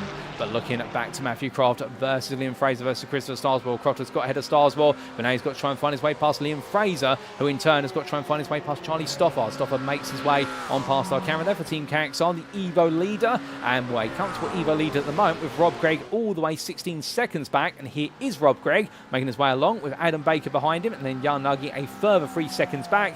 Gregg, I think, in the comfort zone here, but that comfort is going to be one of those situations whereby I think right now he won't take anything for granted, as Liam Fraser, we've had a bit of a mistake for Tamburello, and as he has, no, in fact, yes, it is Liam Fraser there. We also had a mistake for James Fraser simultaneously with that. That's why I'm getting the names mixed up. But as he makes way out the corner, up towards the hairpin, where it's going to be Croft looking around the outside. A big slide there from Croft under brake, and he's going to try and commit to it. And what a move from Mathew Croft. He can get this to stick all the way around the outside, and Liam Fraser in the end, we made Croft go the whole circumference, and well, Croft was only going to oblige there, and Mathew Croft moves up into 6th in Premier with an absolute brilliant piece of manoeuvring. As they make the way through Piratella, can he now pull away and perhaps hunt down Charlie Stoffard to move a little bit further up the order? Does he really want to at this point, given the way that Stoffard right now will only serve to give an overall position, and Croft getting a bit too close there. Stoffard sliding his way into Aquaminarale, and Stoffard, I think, really struggling in that McLaren at the moment. Well, Croft is going to have the run here up towards the corner, but from them, we must look back to your race leader, ladies and gentlemen, because he makes his way out of the final major corner. Well, for Nick Stubb, it hasn't been flawless, but it's been close enough, and after a brilliant pole position lap, Nick Stubb is going to come on through to take victory in race number 1 day at the Imola Circuit in Italy, and what a drive from him. 4 seconds behind him will be Ricardo Luiz Pereira, who comes on home for 2nd place, and then it'll be Robin Aston a further 5 seconds behind, who completes your overall podium. His best result of the season there for Robin Aston, and the Suma GP2 Porsche team will be absolutely ecstatic. Luke Bailey comes on through for fourth ahead of Robin Milton, who will make his way to line shortly. The Phoenix Racing driver, and there he is as we find Milton as he comes to line. Congratulations to him for Phoenix Racing, and it'll be Charlie Stoffard who holds on to 6th overall, but more importantly takes Evo victory. Then it's been some time since we can say that, but what a try from Stoffard ahead of Mathew Croft, Liam Fraser and Crystal Starsmore. Jan Usberg in the end will complete your top 10, albeit it's not where he wanted to finish, no doubt about it. And then we will have best to rest in 11th, a further 7 seconds behind Adam Baker, who weaves his way to line. I think he's happy for Ellis Racing B that he survived it all. Jan Nagy comes on home for 2nd place in the Evo class. He's cut his way all the way through in all the surprises, with Roll Turf Cure completing the Evo top 3. John Ludbrett and it's Rob Gregg who finishes 4th. We're going to have to try and understand what happened to Greg. I think it all happened on the final lap, but he will be the driver who takes the pole position for race number 2 ahead of Scott Kostrich. Andrew Montine finishes 17th ahead of Danny Veer. Pete Piver comes across line then 19th. Wesley Van Rens in the end finishes 20th overall, 6th place in the Evo class ahead of Steve Rubino, and Matthew Hunter will then come on through in due course to take 22nd as Rubino heads to line. And can we get a quick replay as to what happened to Rob Gregg? I think we are going to try and squeeze in a quick replay as to what happens to the man who was running comfortably in 2nd place for so long in the Evo class. And here is that replay. It was coming into the auto chicane. Can we get it on in quickly? I think we can. And under braking here, right into left. And the rear of the car just letting go. That explains it, but we must come back to our live pictures, ladies and gentlemen, because the race has finished, as we do see there Matthew Hunter finishing all of our race finishers on the lead lap. And well, goodness me, what a race over the distance, ladies and gentlemen. And well, misfortune for Rob Gregg there, but where misfortune hit one driver, it came to the fortune of others. But with all that racing concluded in a 5-minute warm-up session, well, before we do take a quick breather, let's take you through those race results subject to any stewards' inquiries. And here they are from our first race of the day. And what a medley of a race it was.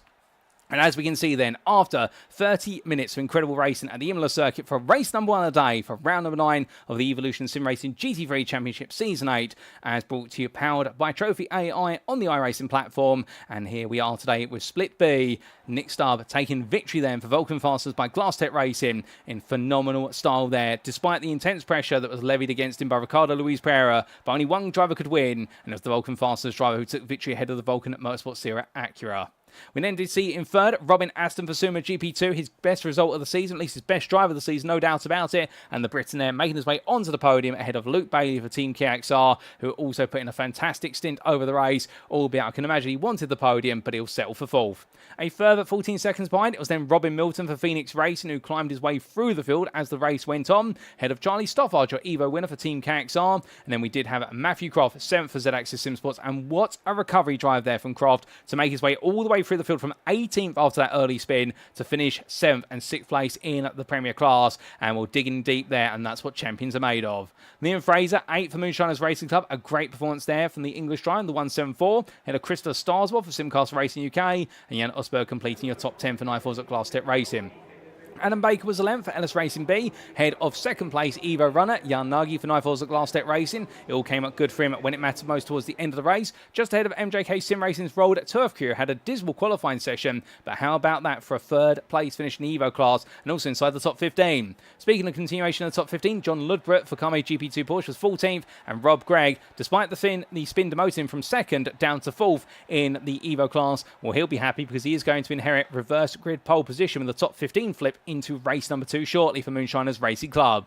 Scott Kotrich was at 16th ahead of Andrew Montine, with Danny Veer, Pete Piver and Wesley Van Rens completing the top 20. And outside the top 20, let's not forget about them, plenty more drives to talk about. Steve Rubino in 21st in the Ford Mustang ahead of Matthew Hunter, with Sean Clark there for DXT Motorsports being the first driver to finish a lap down. There's also a lap down for Stuart Rice, James Howarth, Minnow Blum, Ross Norsworthy and Grant Miller and Daniel Paul to 29th. 2 laps down to James Fraser, who finished the race under his own steam for Moonshiners Racing Club in 30th. 3 laps down to both Craig Tillison and Eduardo Adino, and then coming all the way to the end of the finishing positions. Well, 5 laps down there as classified to Owen Seward, your final race finisher as classified for DXT Motorsports, but classified as non-finishers. 6 laps down there for Dale Williams for Vulcan Fasteners by Glass Tech Racing. 7 laps down on a non-finish for Alex Boniface, and Mark DeVries not making it to the grid, unfortunately, and therefore not classified as starting.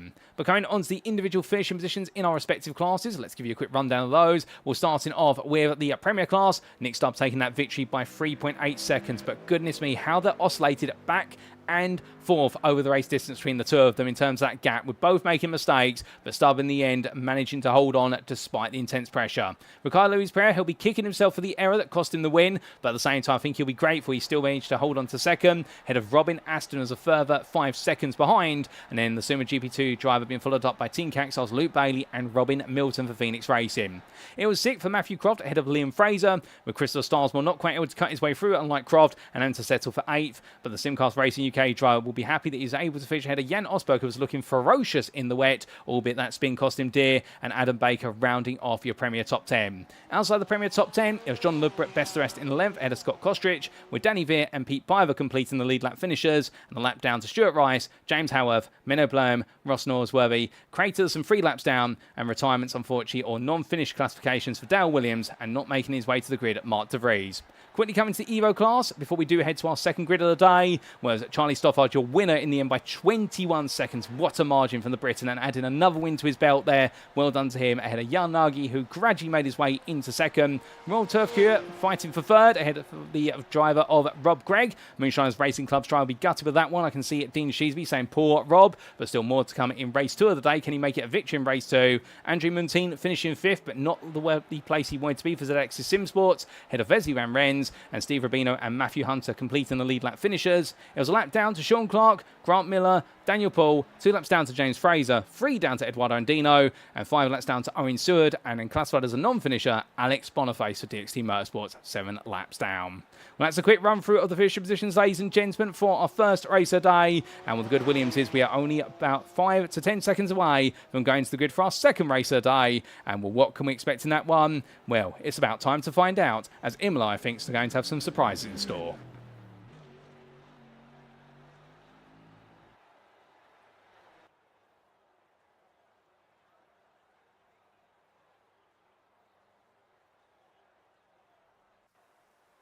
So as our drivers make the way onto the grid for the second and final time today, the rain begins to fall again, and this is how they all line up for race 2 of 2 in round number 9 of the championship. It's Rob Gregg who takes the top 15 inverted pole position for Moonshiners Racing Club, and the Evo pole sitter will know that he's got to make it count this time and try and go for redemption and make his way onto the podium in the second race of the day. John Ludbrett will be his company, starting second for Carme GP2 Porsche, ahead of the Evo pair of Road Turf Cure for MJK Sim Racing and Jan Nagy for Nifels at Glass Tech Racing. And the Swede will be followed up by the Briton of Adam Baker for LS Racing B, but more importantly his teammate for Nifels at Glass Tech Racing, Jan Osberg, who'll be looking to try and convert this one into a win if he can.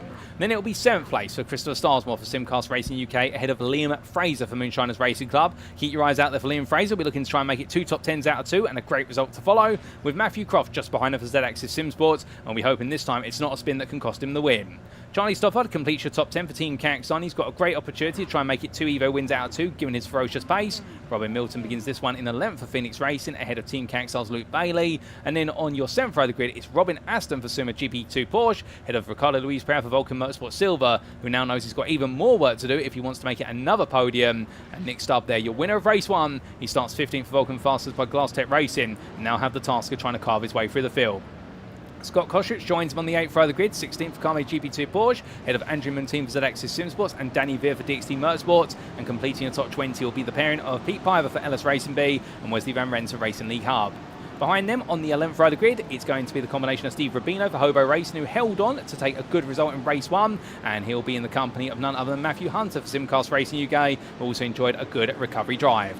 Sean Clark and Stuart Rice line up on row at number 12 for DXT Motorsports and Blue Sky Esports respectively, head of DXT Motorsports driver James Howarth, who was absent in a way in race number 1 of the day. He really wasn't able to make his way through the field. The same can be said for Menno Blom for Sim Racing Team Lowlands, who struggled in race 1. Behind them, Ross Norsworthy with the car all repaired for Simcast Racing UK. He starts 27th, head of Grant Miller for Phoenix Racing. Your top 30 is completed by Daniel Paul for Flatline Racing and James Fraser for Moonshiners Racing Club, with 31st going to Craig Tillison for Rhino Academy, ahead of LS Racing B's Eduardo Andino. On the 17th row of the grid, starting 33rd, it'll be Owen Seward for DXT Motorsports, head of Dale Williams for Vulcan Fasters by Glass Tech Racing. And on the final full row of the grid, it's Alex Boniface for DXT Motorsports and Mark De Vries, 36 of 36 drivers for Sim Racing Team Lowlands, and hopefully they can get the car out into circuit for this one.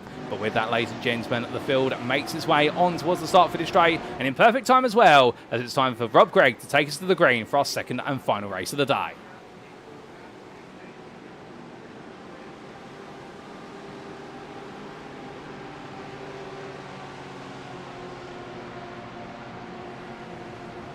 And it's go, go, go for race number 2 here at Imola as Rob Gregg gets a good start. Albeit John Ludbrook keeps him honest as they roar the way down towards turn 2. But you can see the rest of the field immediately now all trying to fight as the Knife of Glass Tech racing pair of Nagy and Osberg push each other along into the opening chicane. They go, and as they all concertina on in, it's close between all of our drivers. But right now, everyone's safely on through at least. As Steve Rubino there trying to make some great progress early on. In fact, he's lost a place overall, but he's gained one in class as they head in towards the remnant of Tamburello and now onwards towards Villeneuve. But Rubino on the move. Adam Baker, meanwhile, he's had an off. Not quite sure where he is at the moment. Oh, no, and that is Mathew Croft. They're going very sideways as well in the foreground. And I think Croft there with a damaged car. There is some damage on the front of that Porsche. There might be an explanation. Robin Milton's also had a bit of a haywire chicane. And in fact, he's crawling along his Milton. He tries to get back together, but there could be a bit of a story there. We'll try to understand what's happened very shortly. But as they all come through, it's 3, almost 4 wide there coming out of Tosa and up towards Piratella. That's Starsmore versus Stoffard versus Fraser versus Osberg, as Osberg is being muscled down the order once again. Luke Bailey trying to make his way on through. He will do so around the outside as Osberg struggling there, but gets it back together in the battle of the 2 Porsches. It's absolute pandemonium here on the opening lap of this race at Imola as they come down into Acqua Minerale right now. Can anybody get some stability? Well, Nick Stubbs versus Luiz Pereira, they carry on from where they left off here in race 1, but this time they're fighting for 11th place, and as they make the way out of Acqua Minerale, the Acura goes round the outside, and how on earth it's found some grip, I don't know, but right now Luiz Pereira is able to find that grip and keeps it down. But as they roar the way in towards the Alta chicane, well, you can see Luiz Pereira going defensive there and trying to put some mental pressure on Robin Aston. As further back, that's Wesley Van Rens trying to look for a move on the inside of Pete Piver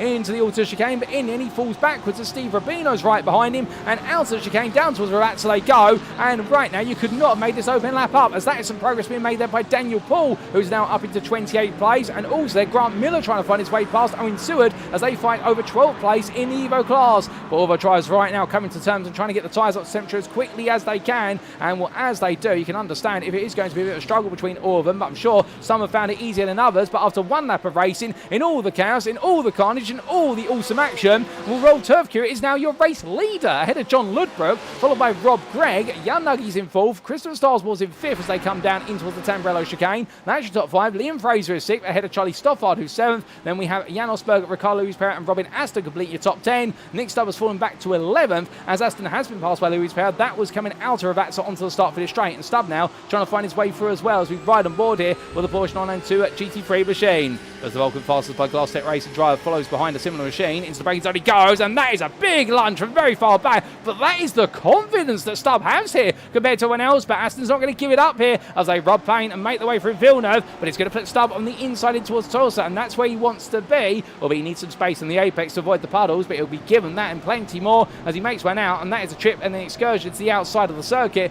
by Charlie Stoffard, who rejoins there. He's going to drop down to 11th place very shortly as he will tuck in behind Robin Aston as they make the way up towards Piratella Bend, and as they do, Stoffard right now having a bit of a brush with death almost in terms of his race, but as he brings it back together, I think he'll be thinking to himself right now, okay, I've got to try and rein it in a little bit and get the car back up to speed, because it's not as happy as it was in race number 1. In fact, Stoffard missed his front bumper there. There's no lights on that McLaren. I think that might be a trip to a pit lane at the end of this lap. As off the road, is that Stubb? That is Nick Stubb. It's all gone wrong there, and well, it seems that Acqua Minerale had a thing for claiming Jan Osberg on race number 1. Well, Nick Stubbs gone sideways there. Surely that's got to be the start of a domino effect for him. If so, well, right now I do apologise for the commentator's curse I've just put on him. But as they come in towards the Alta chicane, Pete Piver there very close behind and staying with him. Albeit I think Stubb will try and get himself clocked back in and break away as quickly as he can. But my goodness, this lap number 2 has been as unpredictable as lap number 1. As there's going to be even more here as that. It's going to be John Ludbrook up the inside of Rolf Turfcure for the overall lead of this race. Through Ravazza 1, through Ravazza 2, and Ludbrook now leads, but there's more to come as further back. Charlie Stoffard's moved up, and Jan Nuggies, oh no, that is Nuggie into the grass there at the exit. In fact, that, oh my goodness, it's all going wrong. The knife was a Glass Tech Racing, and what, I don't know whether this is a solidarity move where Jan Nuggie's gone off and Jan Osberg has said to him, you know what, I'll come and join you. I hope it's not that, because right now it gives you a little bit of push forward, and the Swedes right now, they're having an absolute nightmare here as they make the way onwards. They drop all the way down the order, and this is going to be 2 by 2 as they make the way down the start finish straight. And it's not Noah's Ark, albeit in the Bible they weren't talking about cars making the way to Noah's Ark unless it was Acuras and Porsches. But as they roar the way onwards, this is absolutely biblical in terms of conditions and the battling as well as they head down towards Tamburello. Stuart Rice in all this has moved his way all the way up into 18th place, so good on him. He's making his way up the order very quickly for Team Blue Sky Esports, and as he roars his way for left-hander at turn number 4, well, it's anybody's guess what's going to happen next as Daniel Paul fights his way alongside Jan Osberg here coming down into the chicane of Villeneuve. 2 wide they go on entry. And as they do, Osberg will go around the outside and Daniel Paul's made to wait once again, but the 82 driver for Flatline Racing, well, I think he's a little bit eager to try and take a piece of the prize and the Premier driver. Then up towards Tosa Ben, they'll settle the differences for now, as Paul in fact is going to go very aggressive on the inside, so in fact they're not going to settle things down. I think he wants to get closer to the back of Nagy. Well, he's not going to be allowed to, as we see Osberg around the outside. In fact, Osberg is going to put a position on his teammate up the rise, and that means this battle for 7th in the Evo class will be brought to the foray as they roar the way through Piratella this time. And Paul is so close right now. In fact, he's so close he could practically get along the inside to the outside here. Or he's going to look to the outside for Aquamarale, and then suddenly realises there's no room to do so as he looks all the way round. That's too wide into Aquamarale, and well, a bold move there. That's a big statement for Daniel Paul, and he pulls it off. He went defensive, and Paul said, fine, I'll go around the outside and show you I've got the grip to do so. Well, many wouldn't be able to do it, but he's been able to do it. Meanwhile, that's up at Alta. That is Danny Veer who's gone around as he lets the field come on through. They all gradually make the way through the corners, and as they do so, well, here's a lovely camera angle to show you how they all tiptoe the way through. James Howarth at the back of that group making his way on down, and that's gone around. That's Ross Norsworthy's had a spin there. So the Simcast Racing UK Ferrari once again comes unstuck, much like in race number 1, as Sean Clark for the XT Motorsports makes his way around the outside in the lovely chrome green machine. And as they come down, Craig Tillotson as well making up a place here for 25th, albeit is he going to be able to, as Norsworthy back on his inside now into the braking zone for Avatsa 1 they go through left-hander, and the Verano Academy machine made to stay on the outside and drops back to 26th. As off in the distance, that's Eduardo Andino going wide at the back of the picture in 28th. That's going to put it down to 29th and put him in contention here versus Menno Blem with Owen Seward watching on. Well, this is all happening towards the back of the field, but meanwhile, all the way towards the front of the field, well, John Ludbert right now is gradually pulling away as he makes his way out of Villeneuve once again. And onwards he goes in towards the Tosa hairpin. Well, Starsmore close by him, but not close enough to really pounce at this point. But whilst we do have a brief lapse in all the action, I say very brief, ladies and gents, because anything can happen at any moment. It normally does. We take a look back to lap number 1 and what happened to Adam Baker, because he was practically ejected out of the lead pack right at the start of the race. And this was Adam Baker, and just gets it wrong on the exit. Oh no, and that's how Mathew Croft got the damage. So Croft in the end was in the scene in the instant. Adam Baker being tucked around. Can we get a replay from Croft's on board? Yes, we can. Now, watch out for Baker. You'll see him briefly scythe left, and Croft here, I think, knowing not which way to go there. I think Croft had a moment where he thought Baker was going to come back across the circuit, and that's why Croft was struggling so much with the damage on the front of the car. Robin Milton then tapping Croft as they made the way into Villeneuve. That explains why Milton went off there and went straight on. So Croft had a damage car. You can see how much he's holding the steering to one side because of the damage he's picked up, and Mathew Croft's luck has gone from good to bad to worse. But right now, I think he's just trying to grind out a result here despite the misfortune. And in fact, coming back to your live picture, this is Mathew Croft, where he's already made his way back up to 24th place. He goes around the outside of Sean Clark and has recently passed Ross Norsworthy as well. But the Z-Axis Simsport Porsche right now, he's going to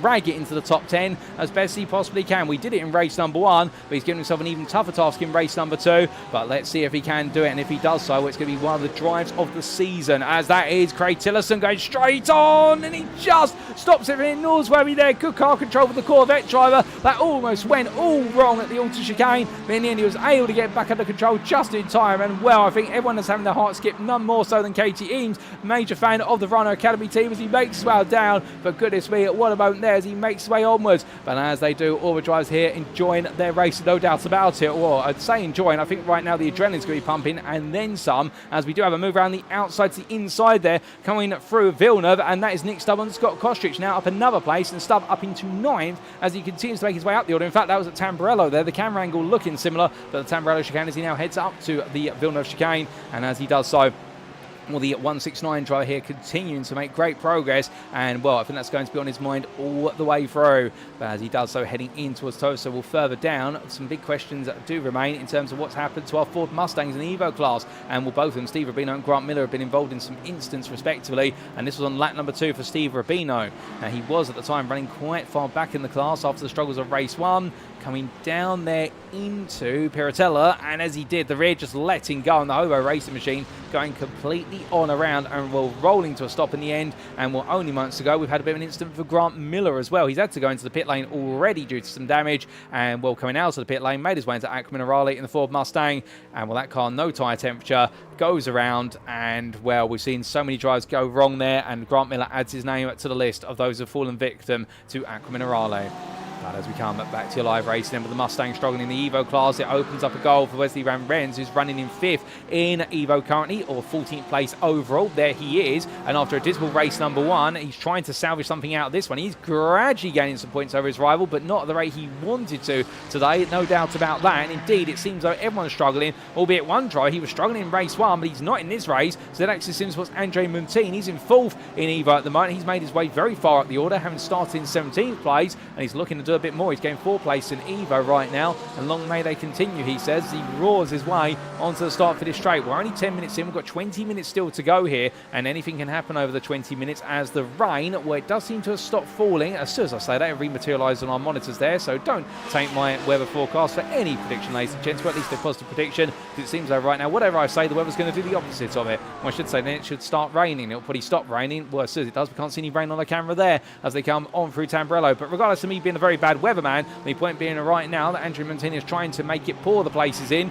as he roars his way out to turn 4 and up towards 5-6. He chases after Luke Bailey and Scott Kostridge, but his target will be Charlie Stoffard and Roald Turfcure, who are all the way up into the Tosa hairpin as we speak.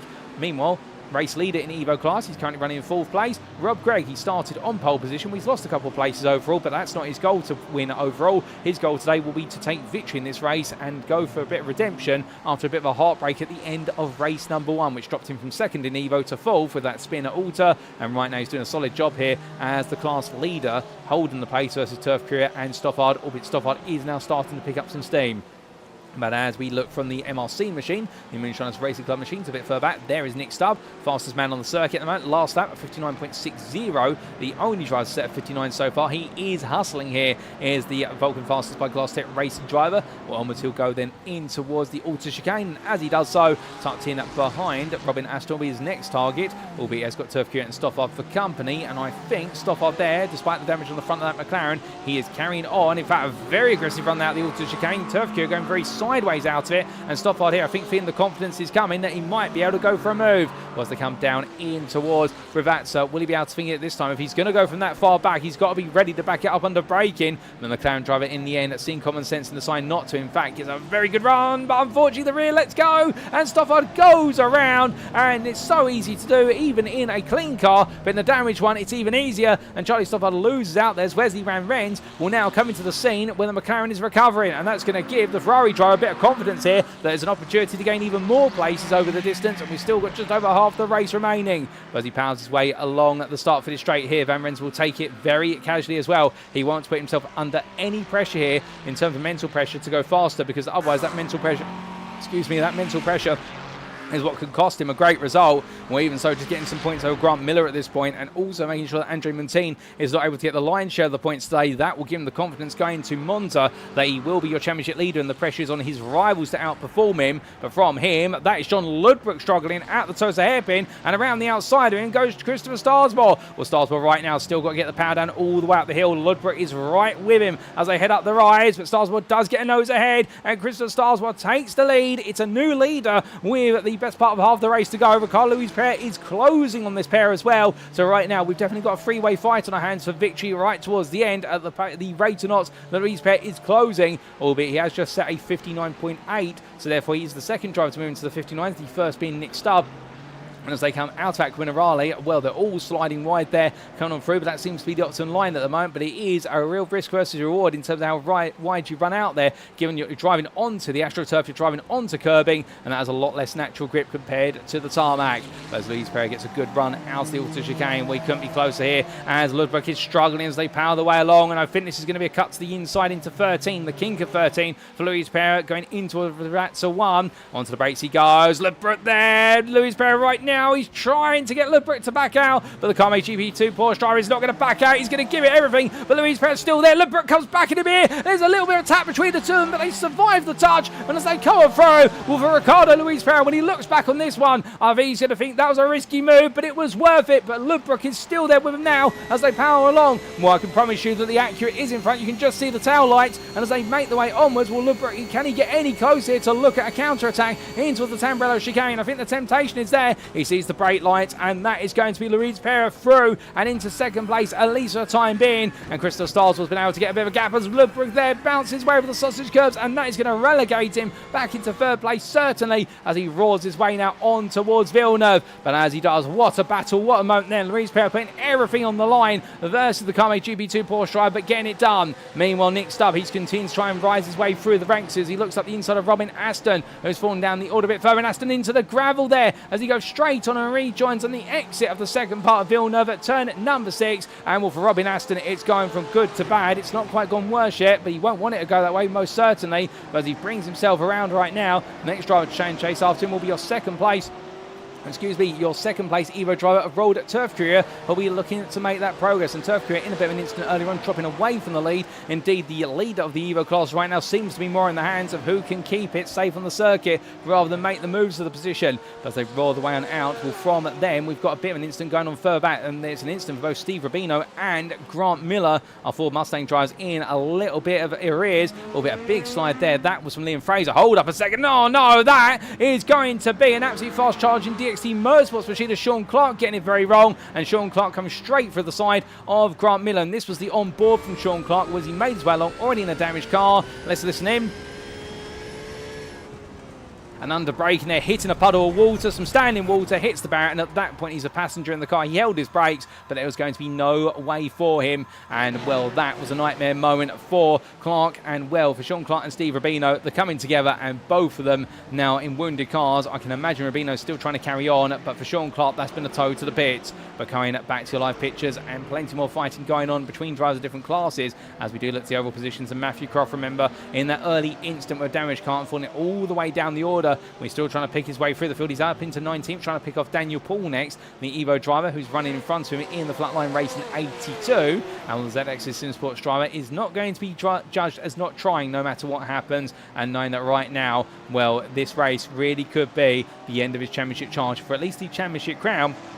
How we still got the fight for second place with Christopher Starsmore to consider going into the season finale. How we'll talk all about the permutations going into the season finale in a week's time. Let's focus on the here and now as he makes his way down the start finish straight. And you can see they're not close enough to really attack Paul at this point, just to stay waiting in the wings. And then next up will be Jan Nagy, as he'll be looking to pick off another Evo driver before he comes to the Premier driver, Stuart Rice, who currently is running in a happy 11th in Premier, 16th overall. And there is Rice in the Team Blue Sky Esports machine, and the Acura driver getting a bit more comfortable with the car this time around compared to race number 1. But race number 1, definitely not a happy race for him. As we do say hello in the YouTube chat there to JSD Joe Sespera, who I believe that might be, in terms of the thumbnail, the Haribo McLaren 720 Evo.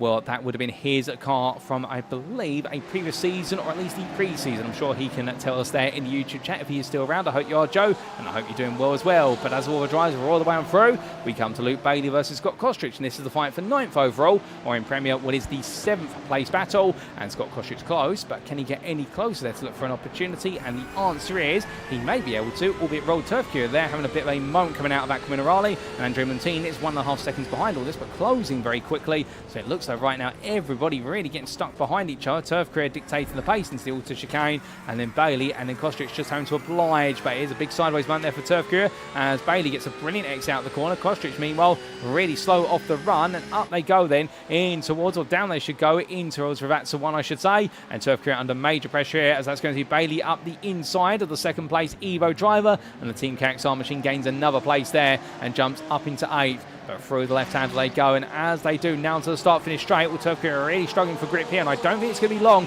Will Kostrich is looking for a potential move, and I wonder whether Turf Cure is perhaps thinking to himself, you know what, I might as well let these Premier drivers go and just deal with the fact I have Montine close to me but not close enough to attack if I do this right, because otherwise I think he's putting himself under the mental pressure trying to keep a Premier driver between himself and an Evo driver, which is a valid tactic. You essentially use a Premier driver as a barrier or a buffer, but the problem is you then have to drive on the Premier driver's pace, and if you haven't got that pace, that's where you can potentially become undone by pushing yourself too far. And as they make the way out of Tamburello, we can see there Kostrich running a bit wide, but using all the road track and a little bit further as they roar the way in towards Villeneuve. Montine looking to the inside, they're trying to sight his braking zone as best as possible, but also I think trying to send a distant message to Turf Cure, which is, I'm coming for you, be ready for it. And speaking of things coming along, where's going to be Kostrich looking up the inside into the braking zone for Torsa, where he's going to have quite a bit of standing water on the inside. That's where he can't get the power down as much as he would like, and Turf Cure will hold the position on the outside. So Turf Cure in the end using the wet sections of the the circuit in order to make sure his rival cannot make some progress. But speaking of progress, as they head in towards Piratella, we look to John Ludbrook, and he's got Nick Stubb for close company as Stubb continues to move forward here. He's up into third, and well, he's very shortly going to be trying to go for second. As hold up a second, I believe we've had a change of overall leader, and well, as he makes his way on through into the braking zone there, well, it is going to be Stubb up, and where does he get it stopped in time? He does sort of get it stopped, albeit the suspension of that Porsche is going to say otherwise, and in the end the car bounces all over the curb, but Nick Stubb will get it done, and well, I believe that will be considered an off track, but it's not going to be that big an off track to serve it where it's an automated slowdown. In the end, it brings the car together, but the big question is we're missing somebody at the front of the field. We're missing a Ferrari from Simcast Racing UK, and this is what happened to Christopher Starsmore only a few moments ago. And was they made the way into the auto chicane, Starsmore making his way over the apex curb, gets the power down, and the exit curb strikes again. It's claimed his teammate Ross Norsworthy, and now it claims Starsmore, and that's put him all the way down to 10th place because he's tried to rejoin. He's tried to rejoin on grass and had to tiptoe his way back on. And well, for Christopher Starsmore, that is going to be absolutely frustrating, leading in the end, and in the end the pressure getting too much. But as we come all the way back on in, and as they roar the way on around, well, right now there's still more to come, no doubt about it. And well, we say that with the fact raising eyebrows, we've still got 10 minutes on the clock, but I think we've got enough race footage here to last us a lifetime. Well, that is going to be Kostridge up the inside of Turf Courier, gets it done, moves up into 8th place overall. That's an important pass for him because now he can push onwards towards Luke Bailey, who's been able to run off into the distance a little bit and sunset the race to a degree. Starsmore now has got to try and do the same here versus Turf Courier, and he finds himself pitched between the pairing of Turf Courier and Montine. And Montine at this point will be looking at this and thinking, I just politely get on through, as elsewhere there's been a bit of drama just behind them. Charlie Stoffard has been involved in an instant. Oh no! And that's very close to the back of Turf Courier there for Starsmore. A small tap to the rear of the Porsche.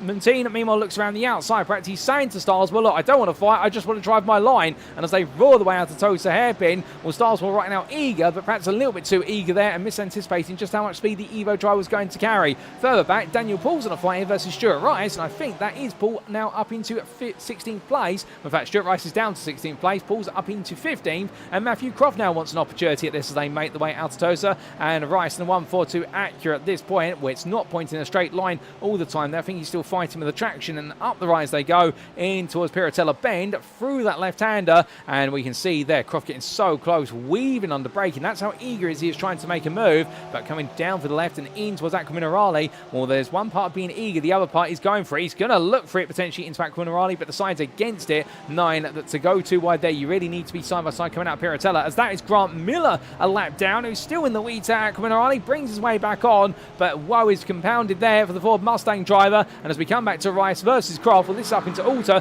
Croft on the inside, but again not too close, and Rice right now, whilst he may not be the happiest out there, I'll tell you one thing, he's doing a great job at frustrating the Sedaxis Simsport Porsche of Croft, keeping him behind in the battle for 11th in Premier. He seems to be doing enough, at least at the moment, and Croft with some damage on the car, that will hold him back on the straights and means he's got to put even more lean into the brakes in order to try and get things done.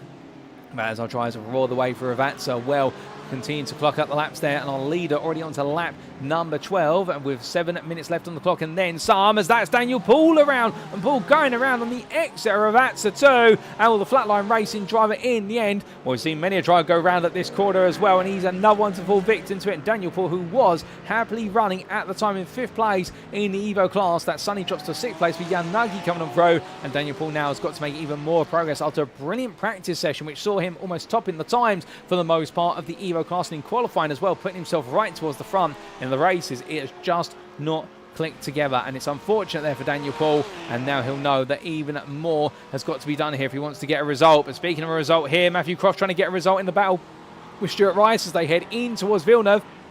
Too wide on entry. Croft on the inside now to the outside. Rice tries to make it all the way round. Croft in the end will take a little bit of an excursion wide, but he'll get it done. And Mathew Croft now up into 15th place, up into 11th in Premier Class. But 9, there's so much more that needs to be done if he wants to score points. His next target is Pete Piver, who is 8.5 seconds up the road. Well, Croft has got the pace to close down Piver, but has he got the time remaining is the answer. No, not the answer, is the question. And the answer is I don't think he has, because right now he would be closing at least 1 to 1.5 seconds a lap. Well, if you do the mathematics there, it's just not going to be enough. Although saying that, Danny Veer has recently dropped into the mix. He's dropped down behind Pete Piver, so I think Veer's had a bit of an error coming through Piratella, so that might give some optimism to Croft that he can gain at least one more position if he's aware of what's happening up the road for him. But there you can see Piver ahead in 9th place in Premier versus the 10th place man in the DXT Motorsports machine as he rolls away from right into left. Well, the battles may have calmed down for a brief moment, but any action could happen at any time. As we do say hello there to Prompt Geek in the YouTube chat. It says dramatic race tonight, no doubt about it. It has definitely been dramatic in both races, and the wet weather here at Imola absolutely serving us up a treat, albeit for our drivers. I think they'll be hoping the wet weather goes away for the remainder of the season, and at Monza we've been assured it will be sunshine there. But as we look to Ludbrook versus Stubbs, Stubbs still on the charge and trying to get a bit closer, but is he close enough to look for a move? The answer is no, he's not.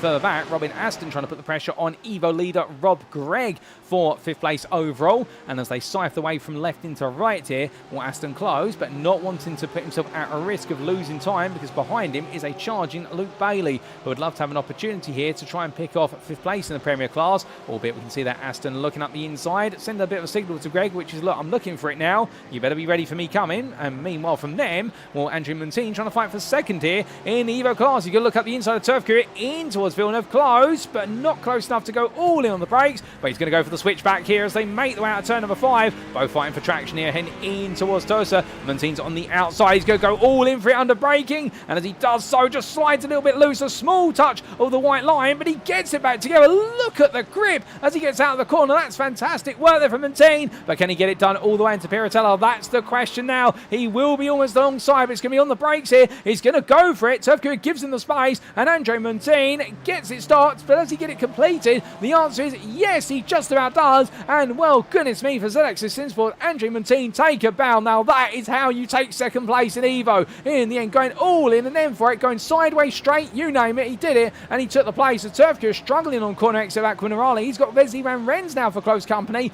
as they head over the crest and in towards Alta. Well, can Turf Career hold on, or will Van Rens be able to sneak his way back on the podium? Given the fact that Grant Miller is all the way down in 10th in the Evo class right now. Well, for Van Rens at this point, this is a golden opportunity. It's an open goal to potentially try and score some big points here to at least give himself a comfortable 30-point advantage or so going into the season finale. But as he comes down into the Ratzel, Van Rens, like many will know, don't take anything for granted, because he's been in the wars in race number 1. He was involved in 2 major spins, which put him all the way down the order to the finish. And right now, the Racing League Hub driver just continuing to take it one step at a time. As you can see, Montine not breaking away after that spectacular move. He's also got to make sure he keeps it together. But speaking of drivers trying to keep it together for John Ludbrook, it's, oh no, that's gone very sideways into the gravel. He's been involved in some sort of altercation already, and now coming out of the gravel at Tamburello, he drops down to 4th place. Is the car pointing in a straight line? My instinctual answer says yes, it is. I think he's had just a big spin and a bit of a stop in the road, but he's dropped down to 4th place overall. And well, from him, Andrew Montine taking a bit of an excursion there at turns 1 and 2, coming on through Tamburello as well. So I think a lot of our drivers are really struggling here. I think the rain, well, it continues to confuse exactly how much grip's on offer, and nobody quite knows. But as they try to get it back together, we take a look back at what exactly happened to John Ludbrook, and this was right at the start of the lap. Well, in fact, it wasn't at the start lap. This was side by side between Ludbrook and Stubb then coming into the Alta chicane. 2 wide they went. Oh, no! That Stubb just losing it under braking in the end. And Ludbrook with that small tap from Stubb in return, almost losing it under braking himself. So they had a bit of a touch between the two of them twice. And to be fair, for both drivers to do it like that and hold on together, that's great awareness and great respect for each other, because I can imagine that both drivers there were very worried about what was to come. But they managed to hold on, and subsequently we saw Ludbrook have that off at the Tamburello chicane. And that's really what opened up the opportunity for Stubb to break away. But a very close to drama moment there, but they both held on just enough. We come back just in time to head to the Alta chicane live pictures. That's Luke Bailey with a side-by-side contact with Scott Kostrich, who goes 2 wide with him through Alta, all the way through. And as they coming out, Krista Starsmore queues up behind here and wants to now start to play with them, albeit as they power the way down towards Ravazza 1. Well, Kostrich and Bailey there surviving that one, but Kostrich has got all the speed, but Bailey's got all the whip to that Porsche. He's making that Porsche at least 2, if not 3 wide on the circuit, rolling his way on down and looking over the rear of the number 118 machine. We're heading into Ravazza 2 at this point. He'll need a good exit here as Bailey mounts the entry curve there, absolutely going all over the apex curve as well. And as he makes way out the corner, well, he's got Robin Aston not too far in front of him, and Rob Gregg a little bit further up, so he'll be getting the double toe here, which will keep him nice and safe as they power the way along, and the flat 6 screams its lungs out as they head on down there beneath the billboard. Well, we can see Rob Gregg under that pressure from Aston. Aston's going to go up the inside, and the Evo leader here just lets it go. And I think Gregg has really got this nailed down now for Moonshiners Racing Club, which is you don't need to do anything silly. Just maintain your pace and do not step on the toes of the Premier drivers. And if you do it that way, you are going to bring on home what will be an absolutely brilliant win and redemption for the loss of the podium in race number 1 here for Moonshiners Racing Club. As the 23 driver just continues to hold on while race leader leader at the moment of Ricardo Luiz Pereira is making his way down towards Aquaminarale with 30 seconds left on the clock. It will be the final lap of the race, and it's a final opportunity here for Christopher Starsmore to go all the way around the outside of Scott Koschitz to take 8th place overall, 7th place in the Premier class. He does exactly that as Greg and Bailey are side by side heading up the hill, and well, out of the side by side, who's going to be leading into Piratella? It is going to be Greg. Bailey's still trying to find his way through, and he'll be wary now. The fact he's stuck behind the Evo drive is going to bring Starsmore Koschitz right onto the back of him, but roaring the way on down and in towards the Aquaminarale sequence. No change at the moment. It's Koschitz there close. He wants to get even closer to Starsmore, but I think it's going to be a game of follow the leader all the way up the hill, although Koschitz getting the best exit of all four. Drives up the hill, switches one way, then the other. So Koschitz here might have an opportunity, as we've got there, I believe that's Ludbrook going very sideways, but under break and they go, and Greg just holding on here as they all stay in position. But from them, ladies and gentlemen, let's come back to your race leader. He flashes lights already. He knows the check of lag awaits him as he comes through the final corners, and for Ricardo Luiz Pereira, it is going to be a return to the top step in race number 2 of the day. An absolutely brilliant drive. He is your victor for Vulcan Motorsport Silver by 11.5 seconds in the end over what will be Nick Stubb as he makes his way to the line. And for Stubb, he didn't quite have it in the bag in the second race of the day, but still a second place, followed up by the victory in race number 1. That is nothing to complain about. Liam Fraser makes it onto the podium there for Moonshiners Racing Club. What a drive from him in the 174, his first podium of the season, I do believe. And it'll be John Lebrook in 4th place ahead of Robin Aston. With Rob Gregg, it's victory and redemption in Evo with 6th place overall ahead of Luke Bailey, Scott Koschitz and Christopher Starsmore. And then it will be runner-up for ZX's Sim Sports in the Evo class. 10th place overall for Andre Montine in a solid drive with Roll Turfcure. Another 3rd place spot on the Evo podium and 11th overall ahead of Wesley Van Rens, with Pete Piver in 13th place ahead of Danny Vitt and Stuart Rice to complete your top 15. There's Stuart Rice, and behind him Jan Nuggy completes the Evo top 5 with 16th overall. And then it will be Dale Williams in a Mercedes, who turns that frown upside down into a smile by making it the distance this time. And from him in 17th, it'll be Daniel Poy in 18th place behind as he comes on through with a little bit of time before Menno Blum comes home in 19th there. As we see the spray, and then we see the Ferrari make it to the end of the second race of the day. And then from him, a further 6 seconds back as the Ferrari gradually cools them down. It'll be Owen Suda completes your top 20 just ahead of Ross Norsworthy, with Matthew Hunter then, where he's going to be one of your last lead lap finishers. He will be 22nd at the close, and I believe Eduardo Andino and James Howarth still to come to the close. In fact, Howarth will be just ahead of him there, a lap down. You can see him in the foreground of the camera shot as it turns around, and then Ian backs off, and Hunter comes on through 22nd, Howarth 24th, and Eduardo Andino still on his final lap, albeit making his way out the final corner right now, and will be your 23rd and last finisher on the lead lap of this second race of the day.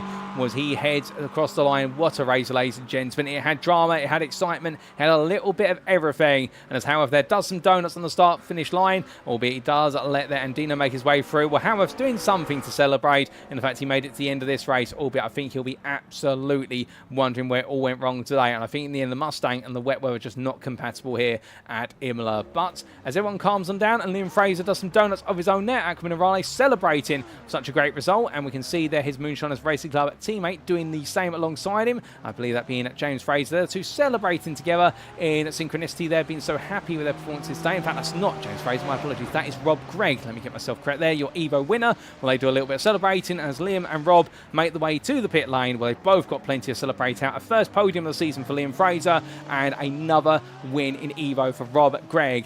Well, let's take a look at these race results subject to any stewards' inquiries, ladies and gentlemen. And here they are for race number 2 as we look to the scenic view.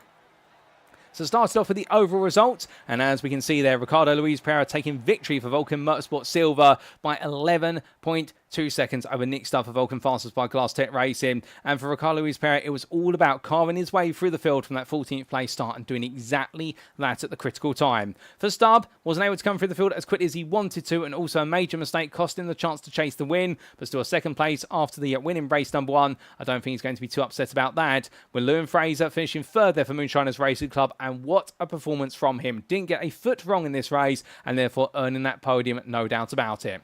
John Lebrook was fourth for Kame GP2 Porsche, with a couple of slides and mistakes just missing him out on the podium, but still 2 seconds clear of Robin Aston for Suma GP2 from the sister team. And then we did see the winner of the Evo class. Rob Gregg takes 6th overall there for Moonshiners Racing Club in an absolutely stoic drive ahead of Luke Bailey for Team KXR, with Scott Kostrich and Krista Starsmore for the Carme GP2 Porsche and Simcast Racing UK finishing in that pack behind Luke Bailey. They weren't able to make any more progress, albeit Andrew and team was able to make major progress over the race distance and rounded off your overall top 10, second in Evo for Z-Axis Sim Sports. Third in the Evo class, best of rest in length, was rolled at Turf Cure for MJK Sim Racing. He was ahead of Wesley Van Rens, who in the end had an up and down race, but 12th is where he finished this one, and 4th place in Evo. He'll be happy with that for Racing League Hub. And behind the Ferrari driver was the McLaren of Pete Piver for LS Racing B, with DXT Motorsports Danny Veer and Stuart Rice for Blue Sky Esports completing the top 15. In 16th, it was Jan Nagy for Nifels at Glass Tech Racing, who haven't gone down, around and every which way up the field, and then recovered well to 5th place in Evo, ahead of Dale Williams, with Daniel Paul, Menno Blum and Owen Stewart completing your top 20.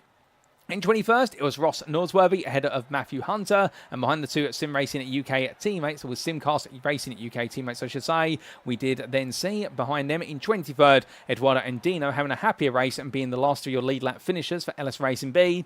A lap down, it was James Howard for DXT Motorsports in the Ford Mustang, ahead of 2 laps down at Z-Axis Sim Sports Mathew Croft, with a race today that really has consigned him now to the battle for second in at the Premier Championship in the final round of the season in a week's time, if my maths is correct. And behind him, James Fraser there, a further 2 laps down, but classified as a finisher, 4 off of the leader. 5 laps down to both Charlie Stoffard and Grant Miller, and also Robin Milton. And 6 laps down, and from these drivers, all classified as non-finishers, as they did not finish the race within 5 laps of the race winner. I believe that is the rule statement, but I might be wrong on that, but don't quote me. Craig Tillerson, Jan Osberg, Steve Rubino, and we also did see there the retirements of Sean Clark, Adam Baker, Alex Boniface, and Mark De Vries. But coming on to the individual class finishing positions, and this is where all the points are made or lost, Ricardo Luiz Pereira then taking the maximum points in this race for Vulcan Motorsport Silver, minus the fastest lap. I believe the fastest lap did go to Nick Stubb. Let me just double check the statistics. And yes, it did. Stubb just out-inching Luiz Pereira by 2 tenths to the fastest lap, and Liam Fraser there rounding off the podium. And for Stubb, it was the game of chase. It didn't quite work out. For Liam Fraser, it was just a game of keeping it out of trouble.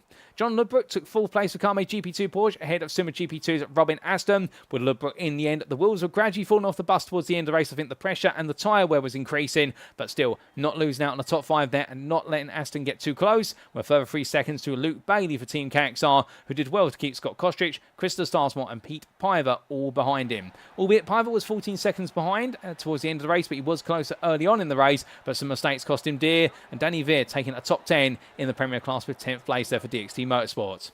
It was Blue Sky Esports' Stuart Rice, best dressed in 11th, a happier second race compared to race number 1, and happy to see the checkered flag, as will have been Dale Williams for Vulcan Fasters by Glass Tech Racing in the Mercedes AMG Evo, and then we did see Menno Blum and Ross Norsworthy completing the Premier lead lap finishers. James Howarth, a lap down for DXT Motorsports ahead of Z-Axis Sim Sports Mathew Croft, with Robin Milton the last of the classified finishers, and then non-finishes for Craig Tillerson, Jan Osberg, Adam Baker, Mark De Vries. And unfortunately, Mark De Vries only making 1 lap before it all ended sadly, but we hope to see more from him in the near future.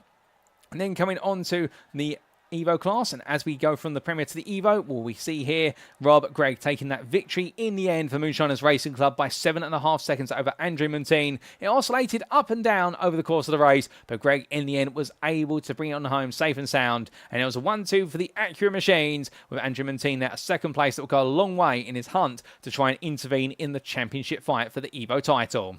Behind him, Roll Turfcare, 3rd place at MJK Sim Racing. That firmly puts him on course for a top 5 finish at the end of this season in the championship, but can he potentially fight for 3rd? We'll have to wait and see. With Wesley Van Rens, a 4th place of Racing League Hub, and a critical one, as that will give him a significant points advantage over Grant Miller in next week's season finale. Jan Nagy finishing 5th for Nifels at Glass Tech Racing. A great recovery drive there after the off between himself and his teammate Jan Osberg into Ravazza 1 early on in the race, but ahead of Daniel Paul for Flatline Racing, who had a spin that cost him dear and cost him a top 5, and owing to their 7th place of DXT Motorsports in a relatively quiet race compared to his rivals, albeit the best part of 30 seconds ahead of Matthew Hunter, with Eduardo and Dino completing the lead lap finishers in 9th in the class for LS Racing B.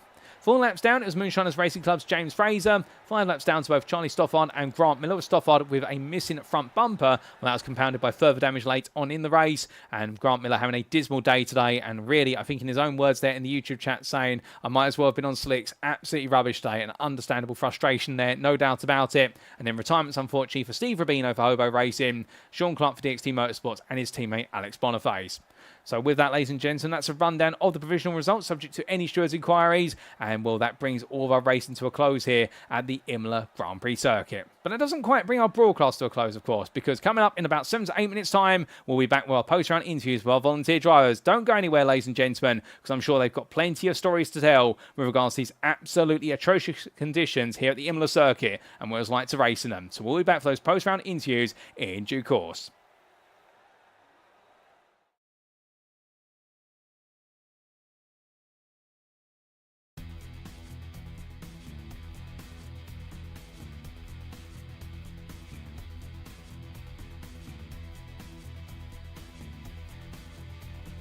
Of the green flag, and there we go. Tristan immediately getting the jump on his teammate Luke Lucchese, and he's going to have to go the long way around the outside. It's not done yet because Luke will have that favoured inside line going into turn one, side by side.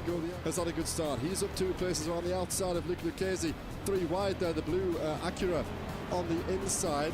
Hayden Phoenix Miller has gone from 4th to 1st in the matter of 1 braking zone there, and he will carry these drivers now down in toward turn 4. Great start there for the debutant who had strong qualifying pace, and now he might be up with an opportunity of making that stick if he can get the clean air in the next, and Plug could have a good run here. Let's ride on board. How does the Noblica defend going into the chicane? Is Plug going to do that tactic where you just stay there right until the last Noblica moves over to the entry into the chicane? Good driving. That's a wobble by Tristan, and he's off the road. He's going to lose the position. Is he going to stick up the inside? No. And is Justin Eloff going to fancy his chances? No, he stays. Watkins Glen, and to have only 9 minutes till we reset and go again gives, I think, the drivers a bit of a moment to pause for thought, because how are you going to manage this, especially if you're 3 wide down the main straight? Humphrey, Leskinen, Katrali, all don't get out Raj Harper either. 2x2 into the opening corner. Outside line taken for Humphreys. Also a little bit of time on the exit though, as it looks like it's a better run for Cali. Leskinen, the leader now in that pro class, as they run their way up the hill through 2 and 3. It looks like Raz Harper's got the best run, and now we could see both elite drivers come through on both pro drivers. So they'll have to get it done on the outside of the bus stop, and that is going to be more than difficult to do. Who's going to get the slipstream? That could be crucial.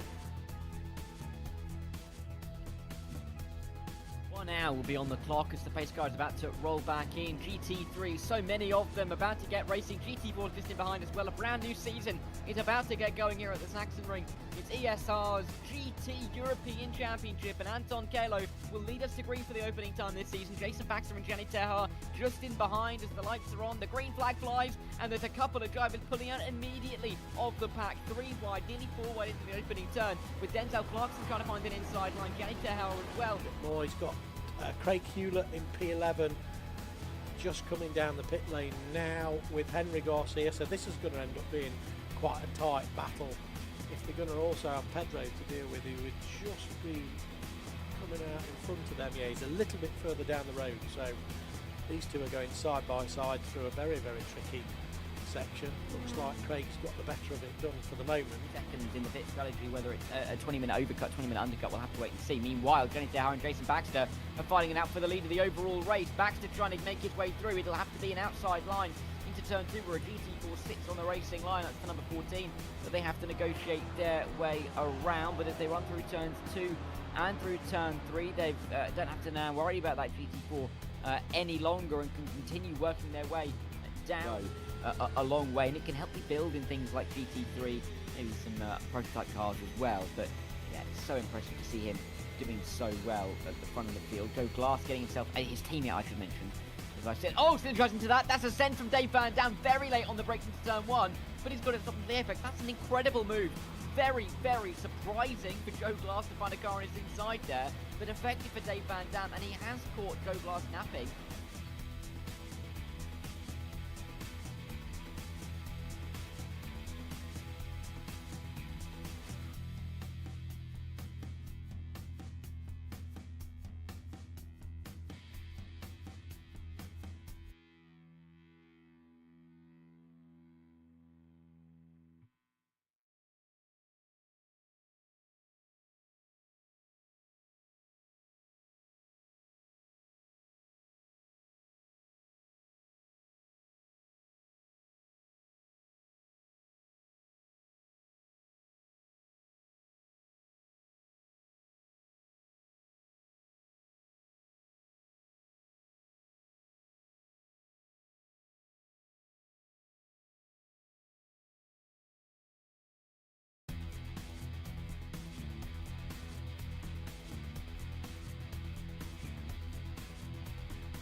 of the green flag, and there we go. Tristan immediately getting the jump on his teammate Luke Lucchese, and he's going to have to go the long way around the outside. It's not done yet because Luke will have that favoured inside line going into turn one, side by side.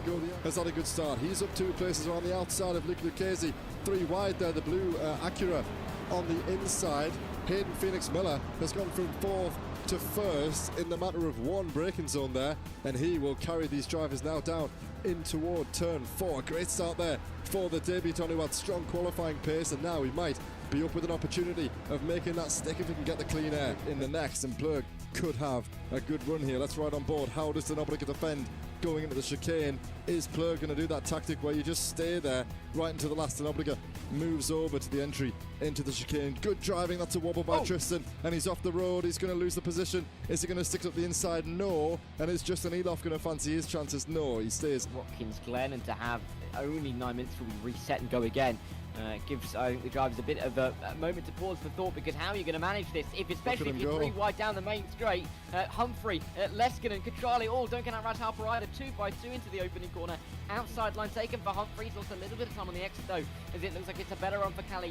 Leskinen, the leader now in that pro class, as they run their way up the hill through 2 and 3. It looks like Raz Harper's got the best run, and now we could see both elite drivers come through on both pro drivers. So they'll have to get it done on the outside of the bus stop, and that is going to be more than difficult to do. Who's going to get the slipstream? That could be crucial. One hour will be on the clock as the pace car is about to roll back in. GT3, so many of them about to get racing. GT4 is distant behind as well. A brand new season is about to get going here at the Sachsenring. It's ESR's GT European Championship, and Anton Kalo will lead us to green for the opening time this season. Jason Baxter and Jenny Tehar just in behind as the lights are on. The green flag flies, and there's a couple of drivers pulling out immediately of the pack. 3 wide, nearly 4 wide into the opening turn, with Denzel Clarkson trying to find an inside line. Jenny Tehar as well. More, he's got Craig Hewlett in P11 just coming down the pit lane now with Henry Garcia, so this is going to end up being quite a tight battle.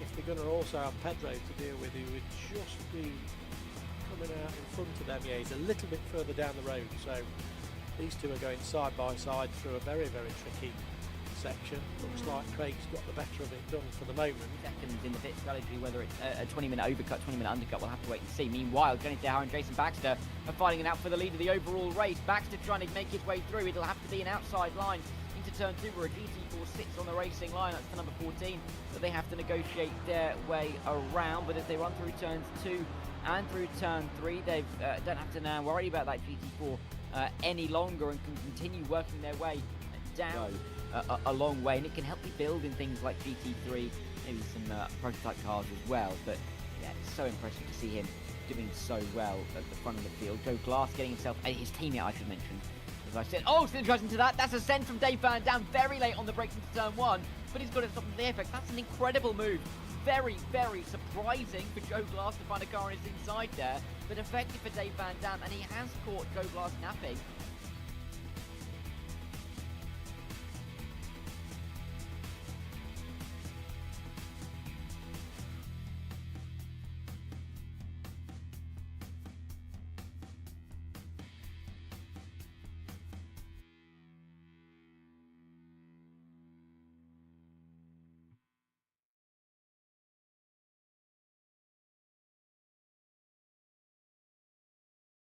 Alrighty, ladies and gentlemen, without further ado, it is time for our post-round interviews. And this evening, we're going to be hearing from a couple of drivers in the Premier class and also a driver in the Evo class. We're going to be kicking off with none other than Nick Stubb, the man who really was here with a plan today, and will try to throw everything he could at it, but in the end, not quite being able to make it the distance in race number 2 to try and make it 3 out of 3, although our results on screen there do erroneously say to take victory in race number 3. It wasn't quite, in race number 2 I should say, it wasn't quite that. Indeed, it was a second place in race number 2, followed up by his victory in race number 1. And well, we're going to be hearing it from Nick Stubb, after which we will then be hearing it from Stuart Rice, a driver who had a bit of a difficult day today when it came to racing the Premier class, but didn't give up. And we'll be hearing his story about being resilient despite the tricky conditions. And then we'll be going to our Evo class driver from Team KXR, a Charlie Stoffard. Put it on pole, a brilliant race number 1, but a race number 2 where it all went wrong. But without further ado, ladies and gentlemen, joining me in the interview room now, now is none other than Nick Stubb. Good evening to you, Nick. And firstly, what a set of performances from yourself today. I mean, it wasn't perhaps perfect. You didn't get a win in race number 2, but you came close and you really were the man to beat at Imola. How do you feel? Good evening. Thank you. I feel pretty good. I practice like every day of the week since Sunday, I think, and the pace was just not there. Like 2-minute dead, and I was like, oh, what do I have to do? What do I have to do? So, first of all, massive thanks to William Humphrey for the help, because he let me see some laps and the lines that I have to take, and then took me 2 seconds out of my lap time, and yeah, that grabbed me the win in the first race, and unbeatable almost. Oh, goodness me, most definitely. Almost unbeatable, like you say. And with that lap time, I mean, we saw in practice you were looking very quick. It was only at the end of the practice that Jan Osberg was able to put in a lap that was within 1.7 tenths of you. I mean, I can imagine going from practice to qualifying, you must have been thinking to yourself, you know what? I think I might be able to pull off a miracle here and pull off a pole position that nobody's going to be able to match. Well, yeah, initially I thought that, but I don't know why. My first lap, I ruined it from one stupid off track, and my second lap was pretty good, but not as good as my race lap in the practice, because it was a 59 and a 59 flat, and in practice it was like a 58.2, I think. And then I messed up my third lap and couldn't improve on my fourth lap, so yeah, I was kind of shaky that I didn't got pole in the end, but we got it. Well, indeed you did. Taking pole position, and still, with that lap, it may not have been a 58, but still taking pole by 2 tenths almost over Jan Osberg. Going into race 1, it looked so race number 1 was all about just get a good start and crawl off into the distance. And you did exactly that. Open up a gap until it all went a bit wrong. Yeah, true. Like you said, opening up a gap and just maintain the gap and just don't screw up was the plan indeed, and then it went all right till 20 minutes in. I don't know what happened, but I think I just stamped on the brakes a bit too hard, because I ended up taking too much speed into the chicane, and then yeah, it unsettled my car going over the curb, which cost me 7 seconds, and then I was like, it was a bit sweaty those last 4 laps or so, just with Perez like 4 seconds behind, or not even 2 seconds. Oh, most definitely. And speaking of that pressure, we did see Ricardo put a lot of pressure on you as soon as he got up behind you. There were a couple of laps. He looked here, he looked there, he was within a couple of attempts, and he seemed to fall off. Did you feel as at that point, you know what, you've got control of this race once again, you could just put it home, or were you still nervous all the way to the end? You know what, I can't afford to make any mistakes. He gets close to me again, I could lose the win. Yeah, he got close, like almost into my bumper, and after 4 or 5 turns after that, I got a gap from of a second and a half, and then I was like, okay, just relax, keep your head cool, and just cruise home. And I don't know if it was the last lap or the second to last lap, but he outbroke himself going into first Ravazza, and then I was like, oh yeah, I got the 4-second lead again, so now I can chill out. Well, your rival in the end made a mistake like you did, but it was a mistake that gave you the breathing room to take victory. I mean, given the fact that so far this season you've had 2 wins and now this is your 3rd, it must have been a big sigh of relief to think you took victory in the most challenging conditions we've had all season, excluding Le Mans. Yeah, true. It's quite rewarding winning this, especially in the rain, because I underestimated going into practice, because it's wet. I like wet. Like Road America, I was quite strong in a wet, so. But yeah, it was nothing like it. It was very intense, you could say. Well, the intensity didn't let up in race number 2, because starting 15th on the grid, it was all going to be about yourself and Ricardo Luiz Pereira making your way through the field. You made some good progress, but then a spin at Aquamanarale meant you had to do it all over again. Yeah, true. Was it at the start of the race? In terms of the spin, as we look back, I believe a couple of laps into the race. Yeah, true. I spun it and I was like, oh, because I was making myself, I don't know, angry, because I was just stuck in traffic and the spray was like massive and you couldn't see shit. And I told myself after the spin, just calm down, just relax, let the race come to you. And it came to me again, and then I put in the same lap times as I was doing earlier until the track got a bit wetter at the end. Well, pumping out those lap times, and we saw you getting closer and closer towards the front of the field, and some great moves to be made over the distance. I mean, some highlights including you battling with John Ludbrook towards the end. It must have been fun to go from race number 1, where it's just you up front trying not to make an error and keep a gap, to, you know what, I've got to pick my way past each and every one of these drivers, and on a circuit where the grip levels are changing constantly. It was quite interesting, because most of the time I won the race in the earlier stages of the season. I got taken out in the second race, and I just, take it easy, just take more distance in the starting laps and then build up from that. And I told myself that since Le Mans, and that paid out also. So I was like, yeah, I'm gonna do the same, and it paid out. Oh, most definitely it paid off, and in the end you may not have been close enough to challenge for the win, but still fighting your way all the way through to second. It must have made you happy to think that's 2 podiums in the bag, and really brings together what has been a good run over the season, where you've had now, this will be your 6th and 7th podiums of the season. Yeah, true, it's outstanding. It's a bit a shame that I took the 50-point reduction of switching cars, but after the second race, I think I won the first race of the 3rd round, and I was like, yeah, this is so much more rewarding than driving the Merc and be like in the midfield or so. Oh, most definitely. I mean, the rewards showed themselves, and coming into this round, you were in 4th in the championship. Coming out of it, you'll still be in 4th, but you are closing on the top 3. We've got 1 round to go. Do you think you can get in the top 3 at Monza? I definitely hope so, and if my calculations are right, I'm within 30 points reach of P3, and that's definitely instead of 80, which I'm currently at. So that's definitely doable, I think, especially when I'm putting on a performance like this.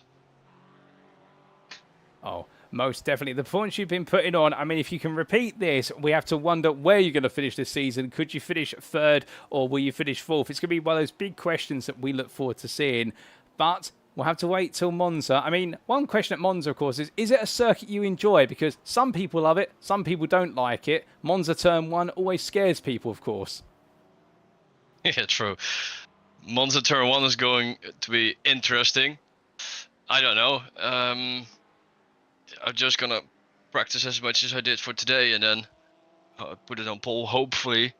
Or at least in the top 5, because, yeah, just... You have to survive turn 1 and just build up and go easy on, and then it's just drive home. Indeed, a smart approach there, and we look forward to seeing you apply that approach at Monza in a week's time. But just before we do let you go, Nick, I know you gave a shout out to your good friend who helped you get to grips with the Imola Circuit going into tonight, but is there anybody else you'd like to give a shout out or a thank you to live on the broadcast? Yeah, definitely. My uncle was been always watching, and he's also in chat, I think. Yeah, he's in chat. He let me know. So a massive shout out to him. Really appreciate all the support. Oh, it's brilliant. You got the family tuning in and being in the chat, Nick. I mean, it's always a big family endeavour. But with that, we're going to leave it there for now. Well done on a brilliant pair of podiums, including that fantastic pole position and victory in race number 1, and a superb second place in race number 2. We look forward to plenty more in the finale and see you chase that top 3. And, well, all the best in your preparations, and have a great rest of your evening. Thank you, you too, mate. So hearing there, ladies and gentlemen, from Nick Stubb, a very happy Nick Stubb this evening. You can hear it in his voice, in the fact he just sounds so positive. He's enjoyed it today. It's not been without its risks, to be fair to the Vulcan Fastest by Glass Tech Racing driver, and immediately giving credit to his teammate for all the support and guidance in getting to grips with the Imola Circuit after practicing all the way over the previous weekend and coming into this week, not feeling as though it's on the pace. Something's clicked, and with that, suddenly, he's absolutely come forward, and in practice, half a second faster for the most part. 2 attempts at the close of qualifying, not at the close of qualifying, at the close of practice, and to still be on pole by 2 attempts, despite admitting it wasn't a great lap in qualifying. He was hoping for a high 58. In the end, he had to settle for a 59.0, but still pulling it off. That's where he was on pole by 2 attempts, and in race number 1, just charged off into the distance. Albeit making an error in race number 1, saw that distance suddenly brought all the way back down and back to a reality, which was he could lose this win. However, he was able to keep ahead of Ricardo Luiz Pereira and break away, and particularly when Luiz Pereira made a mistake of his own, that was the delta that saved the day. In race number 2, he fought his way through and admitted there the frustration early on of having to fight his way through. It got to him. That's why he had to spin at Aquanerale, just simply being a bit too aggressive with the car when he needed to be calm, but he learned from it and he picked up the pieces and went hunting once again, and that's why he finished 2nd place. So not quite a perfect score, but very close to one, and the fastest man out there today, and he's hunting that top 3 in the Premier Championship, which is great to hear, and we look forward to seeing what he can do in a week's time at Monza, because if he can pull off a result like he's done today, well, I get the feeling that Starsmore and Mathew Croft right now, they're going to be looking in their rear view mirrors for the Vulcan Fasters by Glass Tech Racing 169 Porsche, rather than looking at each other, alternatively at the championship leader of Ricardo Luiz Pereira. But now coming to our second interview of the evening, ladies and gentlemen. We've heard from Nick Stubb, but now we've got to come to one of our other Premier drivers, and it's going to be to Stuart Rice, who I believe has not joined us yet in the interview room this season, although I might be getting a little bit forgetful, and if so, do forgive me. But as he gets ready to join me, we'll hear his story and what has been a bit of a middling day today, but a much happier race number 2. But as he joins me now, good evening to you, Stuart, and well, it may not have been the most enjoyable round from your perspective necessary to begin with, but over the race evening, things came together, you've improved, and made your way to an 11th place in Premier right at the close down, a 15th place overall. So some positives to take away when all is said and done? Yeah, absolutely. I think the main thing is just improvement. That is, of course, my first season. I haven't been in league racing for a while. I was out of it for a fair bit. So improvement has basically been my goal, aside from not coming last this entire season, basically. So it did go about as well as it could have, and I'm quite happy with that final result, especially on race 2. Oh, fantastic. Well, that's what we love to hear. And indeed, everybody always wants to improve, as we do have our 4 different ranks or groups, if you will. And of course, you being in at the Premier class, always looking to move forward. But coming back into this, being honest, we did talk before the racing got underway. You were saying about the fact that this season you've been getting to grips with the Acura, and it's not always worked out necessarily. And here at an Imola circuit that's absolutely waterlogged, trying to also deal with a car that may not always be responding the way you want. I mean, it must have felt as though going into qualifying, you've just got to roll with what you got and see what comes out the other side. Pretty much. I think the main thing that I've sort of struggled with the Acura over the entire season is it's a great stable car, but it's a little bit unpredictable, especially on curbs, and it just handles completely differently to every other car out there. It rotates heavily off the rear, so when you're in the wet, you can't pin it, which it prefers. It prefers turning round the rear wheels. So in qualifying, it was just a case of get at least a lap in or 2 and just see where I could be, especially with not enough time to practice before. It was very much just a case of see where I can get the car to. Well, absolutely fair, and with that 27th place spot on the grid, you put yourself at the head of really the last pack of qualifiers. You're ahead of Steve Rubino, James Howarth, James Fraser, to give you a few.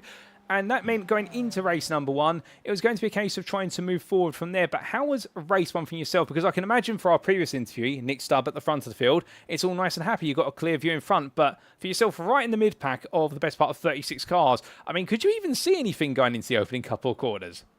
The most that you could really see going into the first two, just the first corner in general, is just brake lights. And it's a case of you either have the choice of reactive braking, which can work, but you can't see where the corner is. So as much as you may have done it many times before, you still can't see it.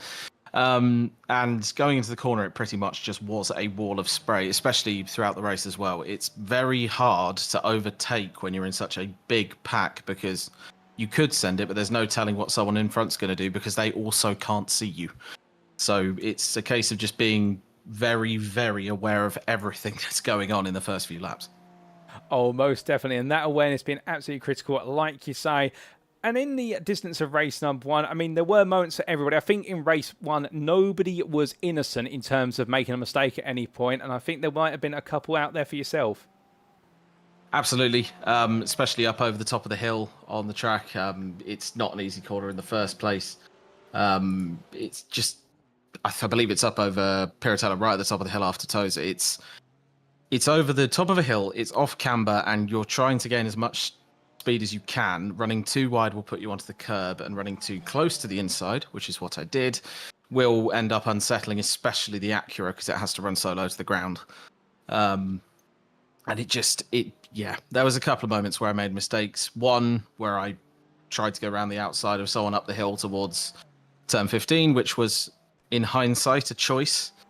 And probably should have been to the left, not the right, because as soon as I touched the grass, it just kicked me off into the dirt.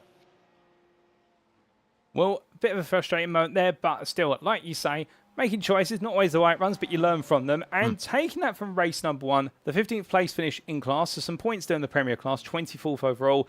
It meant that's where you were going to start for race number 2, but you made some gradual progress there. And something tells me, despite the rain perhaps going on a little bit more strongly in race number 2, you were now started to get to grips with it, and actually the results were coming your way.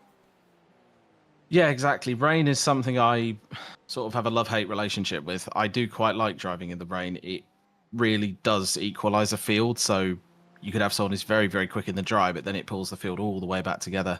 It did sort of feel like I was starting to get to grips with the car. It was still an absolute handful, but it was one of those times where it's just a case of you have a handful of a car, and all I could really do was start pulling down traction control to try and keep the rear end turning, because that was mostly the problem. It was managing the heat in the tyres, because they just get very, very hot on the Acura. As I say, it wants to rotate around the rear. There's not a huge amount of understeer in it. So the fronts generally stay reasonable. The rear, on the other hand, will just, be very, very confusing, I think is the best way to put it. So, as I say, I improved over the course of that race. I think a lot of that was a case of getting it. There was a few freebies, but then again, you've still got to be in the right place to gain freebies. I think it went about as well as I could, hope it would go, to be honest, especially after the first race, which wasn't as ideal. Oh, well, it may not have been an ideal first race, but like you say, race number 2 going as good as you could expect it to go. And even though there were some freebies, in your own words, you pretty much hit it now on the head in terms of you've got to be in the right place to seize those opportunities. And in the end, bringing over top 15 and 11th in class, some good points on the board. And going into the season finale then at Monza, what can we expect from you at the Italian Temple of Speed? Monza's a track I very much like in the first place. I'm hoping that I can gel with the setup in that one a lot better than I have done all season. I've started to get more used to how the car drives. And Monza is a track that very much thrives on being able to put your foot down and keep it rotating through corners, especially through Ascari. So I'm personally very much looking forward to it, and hopefully I can potentially improve upon the P11. I would like to get into the top 10 before the end of the season within class. That would sort of be my goal. Well, we do look forward to seeing you chase that goal and looking to break your personal best at Monza. But just before I do let you go, is there anybody you'd like to give a shout out or a thank you to live on the broadcast this evening? Not particularly that has been around, but I've got a teammate coming in next season. They've also been helpful with just sort of trying to figure out where the car sits at the moment. So that's Rachel Huff, who's coming in next season. So hopefully we can team up and actually do well there in the Evo class, I believe. So that'll be interesting as well. Well, we definitely look forward to them joining the grid in Season 9. But until then, and of course, we look forward to seeing how you get on at Monza in a week's time. Stuart, it's been an absolute pleasure. Well done on the results today, particularly that personal best in your second race at Imola. And we look forward to plenty more at the season conclusion. But until then, have a great rest of your evening. And yourself, thank you. So here and there, ladies and gentlemen, from Stuart Rice, our Blue Sky esports driver, who put it all together in the final race of the day and picked up a season best performance there. 11th in class, 15th overall, and some big points made. And admitting there the struggles coming into this round in terms of learning to tame the Acura and given quite a technical assessment into how it has to be set up, particularly running so low to the ground. And because of how low the car is and with the elevation changes here at the Imola Circuit, making it a very unstable car that loves rotation but has a lot of rotation to go with it. Add to that, it's hot tyres, particularly those wet tyres that need to be cool in order to be grippy, and suddenly you've got a car which you really need to pick and choose where you want to be out on the circuit. And qualifying, it was just about trying to get a good lap in, and he did so, arguably at the head of the last pack of cars, and while putting himself at the head of a pack of 10 cars, not a bad achievement. However, going into race number 1, there were spins, there were moments, there were problems for everybody, and Stuart was no exception to them, and so having settled for a 24th finish overall, 15th in class, still some points on the board, but 9 of us more out there in race number 2. It all gradually clicked together, and now he's targeting his first top 10 in class at the end of the season at Monza. Something tells me I reckon he will be able to do it, because he's getting this car to click, and it may be late on in the season, but sometimes it's all about just getting adjusted to the car and taking your time, and he's doing exactly that as he moves forward in his conquest to take his first top 10 in Premier. But now, ladies and gentlemen, let's come to our final interview of the evening, and we're going to be coming to Charlie Stoffard, who we'll be hearing the story from in the Evo class. And, well, what can he tell us with regards to a brilliant day of racing today? Well, he's had a mixed day of racing, no doubt about it, in terms of how things are played out, and I think we're going to put a lot of attention on his qualifying at race number 1, but also cover what went exactly wrong in race number 2, as he now joins me in the interview room. Charlie, good evening to you, and well, for some drivers say it's been consistent, for some drivers it's been a nightmare. For yourself, I think it's been 50% of one, 50% of the other. A great qualifying performance and a race 1 victory, which many will have dropped their jaws at. But race number 2, it all went wrong. I mean, how do you leave Imola feeling? Do you feel happy? Do you feel frustrated? I can't imagine how you feel. I don't mind, to be fair. I got a win, so I'm not too sad, but race 2 definitely wasn't one that I want to look back at with a smile, I guess. Oh dear, well race 2 definitely was a bit of a bruising one, but let's talk about positives then, and let's in particular talk about qualifying first, as we see the footage of how you lost your front bumper in race number 2, but come more to that in a moment. P6 overall, pole position in class and by a staggering margin, but I have to ask, how did you feel going into qualifying? Because we saw that it was Daniel Paul who was absolutely dominant in practice for Evo. I mean, was there an ace up your sleeve? Were you holding anything back in practice, if you fancy telling us or not? I mean, I didn't do a quali run. I guess that's the only thing. I was just trying to keep it on the road in practice, to be honest. Oh, I see. Getting acclimatised conditions and then in qualifying, I mean, you let it go very quickly, and how the laps came on in. Were you surprised to be on pole? Or was it sort of, you know what, this is where we expected to be? I was pretty surprised, to be honest. I didn't do too much practice, so I was, well, pleasantly surprised when I found out I was on pole, so not too bad. And in terms of getting used to the conditions, I mean, we've seen you be very quick in this McLaren in the dry, but in the wet as well, you're a bit of a weapon with it. I mean, does the wet faze you at all? I'm not being rude, but we know your attitude is you absolutely go for it and you love how this car switches on. But even the wet conditions, many would be tiptoeing the way around, but with yourself, it looks like it's just sort of, that's just a bit of water, I'll go swimming today instead. Well, I do like racing in the rain, but I have to admit, I did find it a bit scary tonight with all the spray. I just probably know as many with all the other drivers. I couldn't really see much, to be honest, but made it work in race 1 at least, so not too bad. Oh, 100%, no doubt. And speaking of race number 1, I mean, over the race distance, we never really had any other Evo drivers get that close to the over distance. Rob Gregg spent most of it down in 10th and 11th until his late spin, and that promoted some drivers up.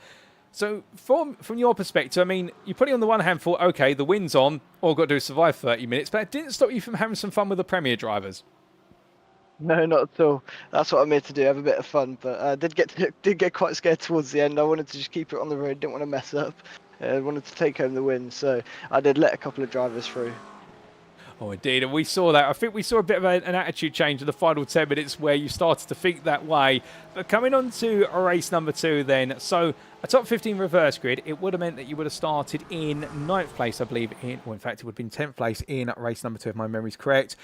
But going into that race, starts off well, you find yourself right in the pack, and then only a couple of laps in, front bumper goes missing, and then you take a little bit of a trip to the gravel a lap later.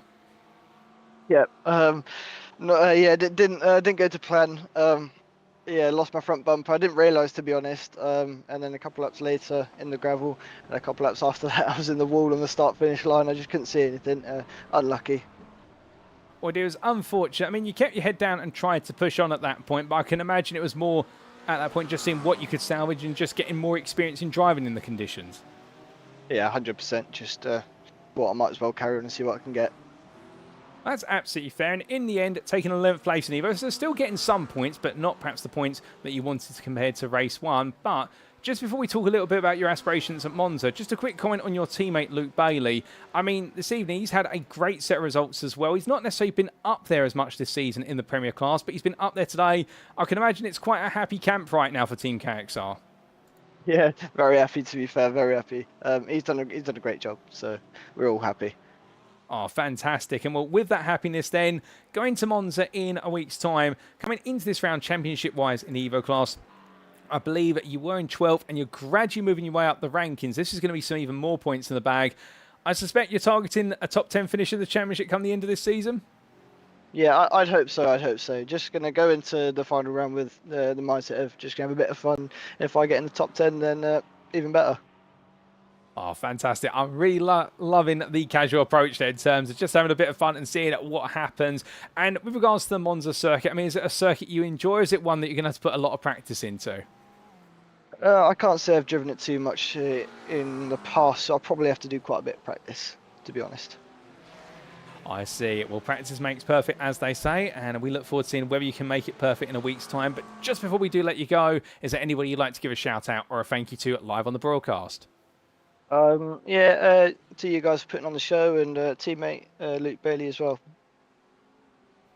Well, Charlie, it's been an absolute pleasure having you join me. Congratulations once again on the results, particularly that brilliant pole lap and that win in race number 1. We look forward to seeing how you're getting at Monza and whether you can make that top 10 in the championship dream a reality. But until then, well done once again and have a great rest of your evening. Yes, thank you guys. So hearing it there, ladies and gentlemen, for our final interview, Charlie Stoffard in the Evo class from Team KXR. And well, what a day it's been from him today. I always love his attitude as well. The fact he just sounds so relaxed when you talk to him. He's just here to have a bit of fun and enjoy it. Not necessarily not to take it seriously, but at the same time, he respects the fact there will be limits. He's going to push himself and just see what he can do. And in practice, never put in a qualifying simulation, just went for the race simulation run. And well, as we see him having the big slide there, and going on through Ravazza 1 into Ravazza 2, more on race number 2 in a second. Find himself on pole position come the end of qualifying. A surprise to him.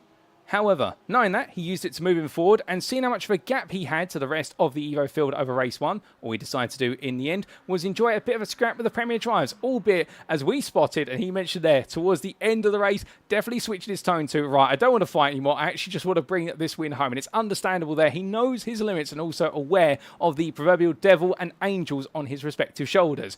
Going into race number 2, starting off in the middle of the pack, however, and as we've seen in the replay footage, very quickly finding out what happens when you do end up in a little bit of a rough and tussle with some Premier and Evo drivers around you. The front bumper coming off, and after that with the damage in the car, and mentioning there the fact couldn't really see that the bumper had gone or feel that the bumper had gone, and laps later off into the gravel, and a few laps later into the barrier on the start-finish straight. Not a race 2 he wanted, but still got to the end of it and decided to use it as a bit of practice to see exactly how these wet conditions can be conquered. And we'll head into Monza. There won't be any wet conditions, but it's a circuit he'll need to practice if he wants to try and take a top 10 in the Evo Championship, and he's going to go for it, and we look forward to seeing him try, because he definitely has been one of the shining stars of the Evo class field this season. He may not be one of the championship contenders, but he's been one of those drivers ever since round number 3. If he qualifies well, expect him to tear his way through the field to chase victory. And well, in this McLaren, he is looking absolutely incredible, even in the wet, even in conditions that he's admitted himself are a little bit frightening. But one thing right now, I think the only thing that's frightening is if you have Charlie Stoffard behind you, when is he going to come from move? Because he really is channeling a little bit of an inner Michael Schumacher or Ayrton Senna in that McLaren. But with that, ladies and gentlemen, that brings our interviews to a close. And well, we've just heard from Charlie Stoffard from Team KXR in the Evo class. Before that, we also heard from 2 Premier class drivers, Nick Stubb for Vulcan Fasters by Glass Tech Racing, and also Blue Sky Esports' Stuart Rice. Thank you to all 3 other drivers for their time this evening, for volunteering, and for joining us for an interview, and well done to them for all their race results. Now, we did have quite a few drivers volunteer for interviews this evening, and we have said to them we're going to try and bring them in next week. So if possible, ladies and gentlemen, you're going to be hearing from an absolute variety of drivers again next week. It's always great to hear from drivers up and down the field, and even from drivers who haven't had the best of days, to hear their perspectives, because they're the drivers who make the grid just as much as our race winners, and we're grateful to every single one of them. But with that, it is now time for us to wrap up. Thank you very much for watching, and if you have enjoyed today's show, and perhaps you're sat there right now wanting to be on the grid in a future season of racing at the Evolution Sim Racing community, or indeed whether it's GT3 or other class of machine, we've got plenty here to cater for your needs on the iRacing Simulator platform. As we can see, we've got the ongoing Thursday evening GT3 Championship coming towards the end of Season 8, and it will conclude as of next week, but there's plenty more to come, and we'll talk a little bit more about Season 9 at the end of next week's broadcast. We also do have on Sunday evenings, going back-to-back with one of its other series, we do have the European GT Championship, and that races on alternate Sunday evenings with the Danny Lee GT Omega Porsche Cup, dedicated to the Porsche 992 GT3 Cup machine, and brought to you in combination with Danny Lee, the infamous sim racing driver and also real-life racing driver, and GT Omega there, and that is on alternating Sunday evenings with the European GT Championship. But if you don't want to be on the grid for any of those, perhaps you're just looking for something a bit more casual, or perhaps looking for some practice, we also do have the free-to-join practice league that runs on Tuesday evenings and every Saturday at 4 o'clock in the afternoon at UK time. So whether you're looking for something casual or competitive, there's something here for you at Evolution Sim Racing, and there's never been a better time to be on the grid. But how can you be on the grid? Well, firstly, we recommend you join our official Discord server to find out all the details and get yourself on track. There's an invite link there. Alternatively, if you've got your phone on you, you can always use the QR code on screen. We'd also like to say a big thank you to our series and league sponsors. Of course, Trophy AI, the sponsor who powers the GT3 Championship. We also would like to say a big thank you to Virtual Racing School, VRS, to Kame, Modern Technology, to GP2 Group, and last but not least, we'd like to say a big thank you to Motorsport UK's esports division, who have recognised Evolution Sim Racing as a recommended community, and we're very grateful for that continued recognition from the premier motorsporting body of the United Kingdom. But with that, ladies and gentlemen, we must now turn our attention to round number 10. Yes, that's right. In a week's time, on Thursday, the 5th of June 2025, we will be bringing the curtain down what has been an absolutely fast and furious season of GT3 class action in Split B. It has been incredible, and 9 rounds will lead us all to the concluding set of questions. Firstly, in the Premier class, can Ricardo Luiz Pereira bring it on home knowing that he is a firm favourite, or will there be a late twist in the tail? In Evo, it's going to be the question of Wesley Van Rens. Can he bring it home for Ferrari on their home turf in front of the Tifosi, or will there be a late spin with Grant Miller knowing he's got to do everything in order to snatch back the crown? And in the Teams Championship, will it be Z-Axis Sim Sports or RDSA Esports, or could it even be Vulcan Motorsports Gold? Well, for all those questions to be answered, you know what you've got to do. You've got to tune in a week's time as we bring it all down at the Monza Grand Prix circuit, and the Italian Temple of Speed is where we will get our answers. But until then, we've been Evolution Sim Racing. I've been your host and commentator, Paul TX141 Walsh, also known as Britain Spit, depending on what media you follow me on. And until next time, remember to stay safe, stay well, stay smiling, and most importantly, as always, ladies and gentlemen, remember to stay on track. Good night.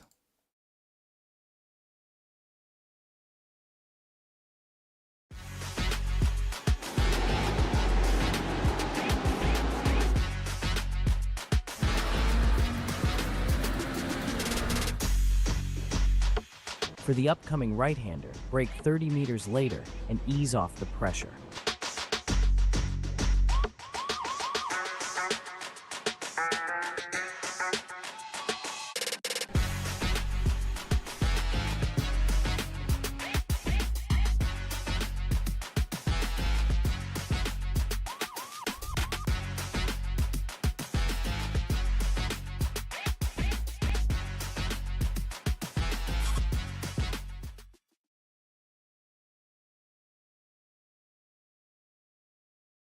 Are you spending a lot of time looking for setups and struggling for faster lap times?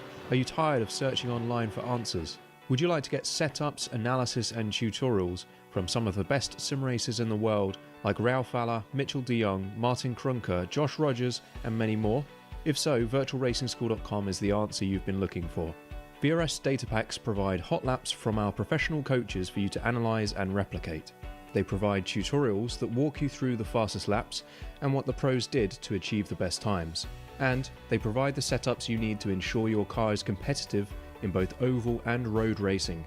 If you're ready to get faster and reach more podiums sooner than later, just go to virtualracingschool.com and sign up for a free account today.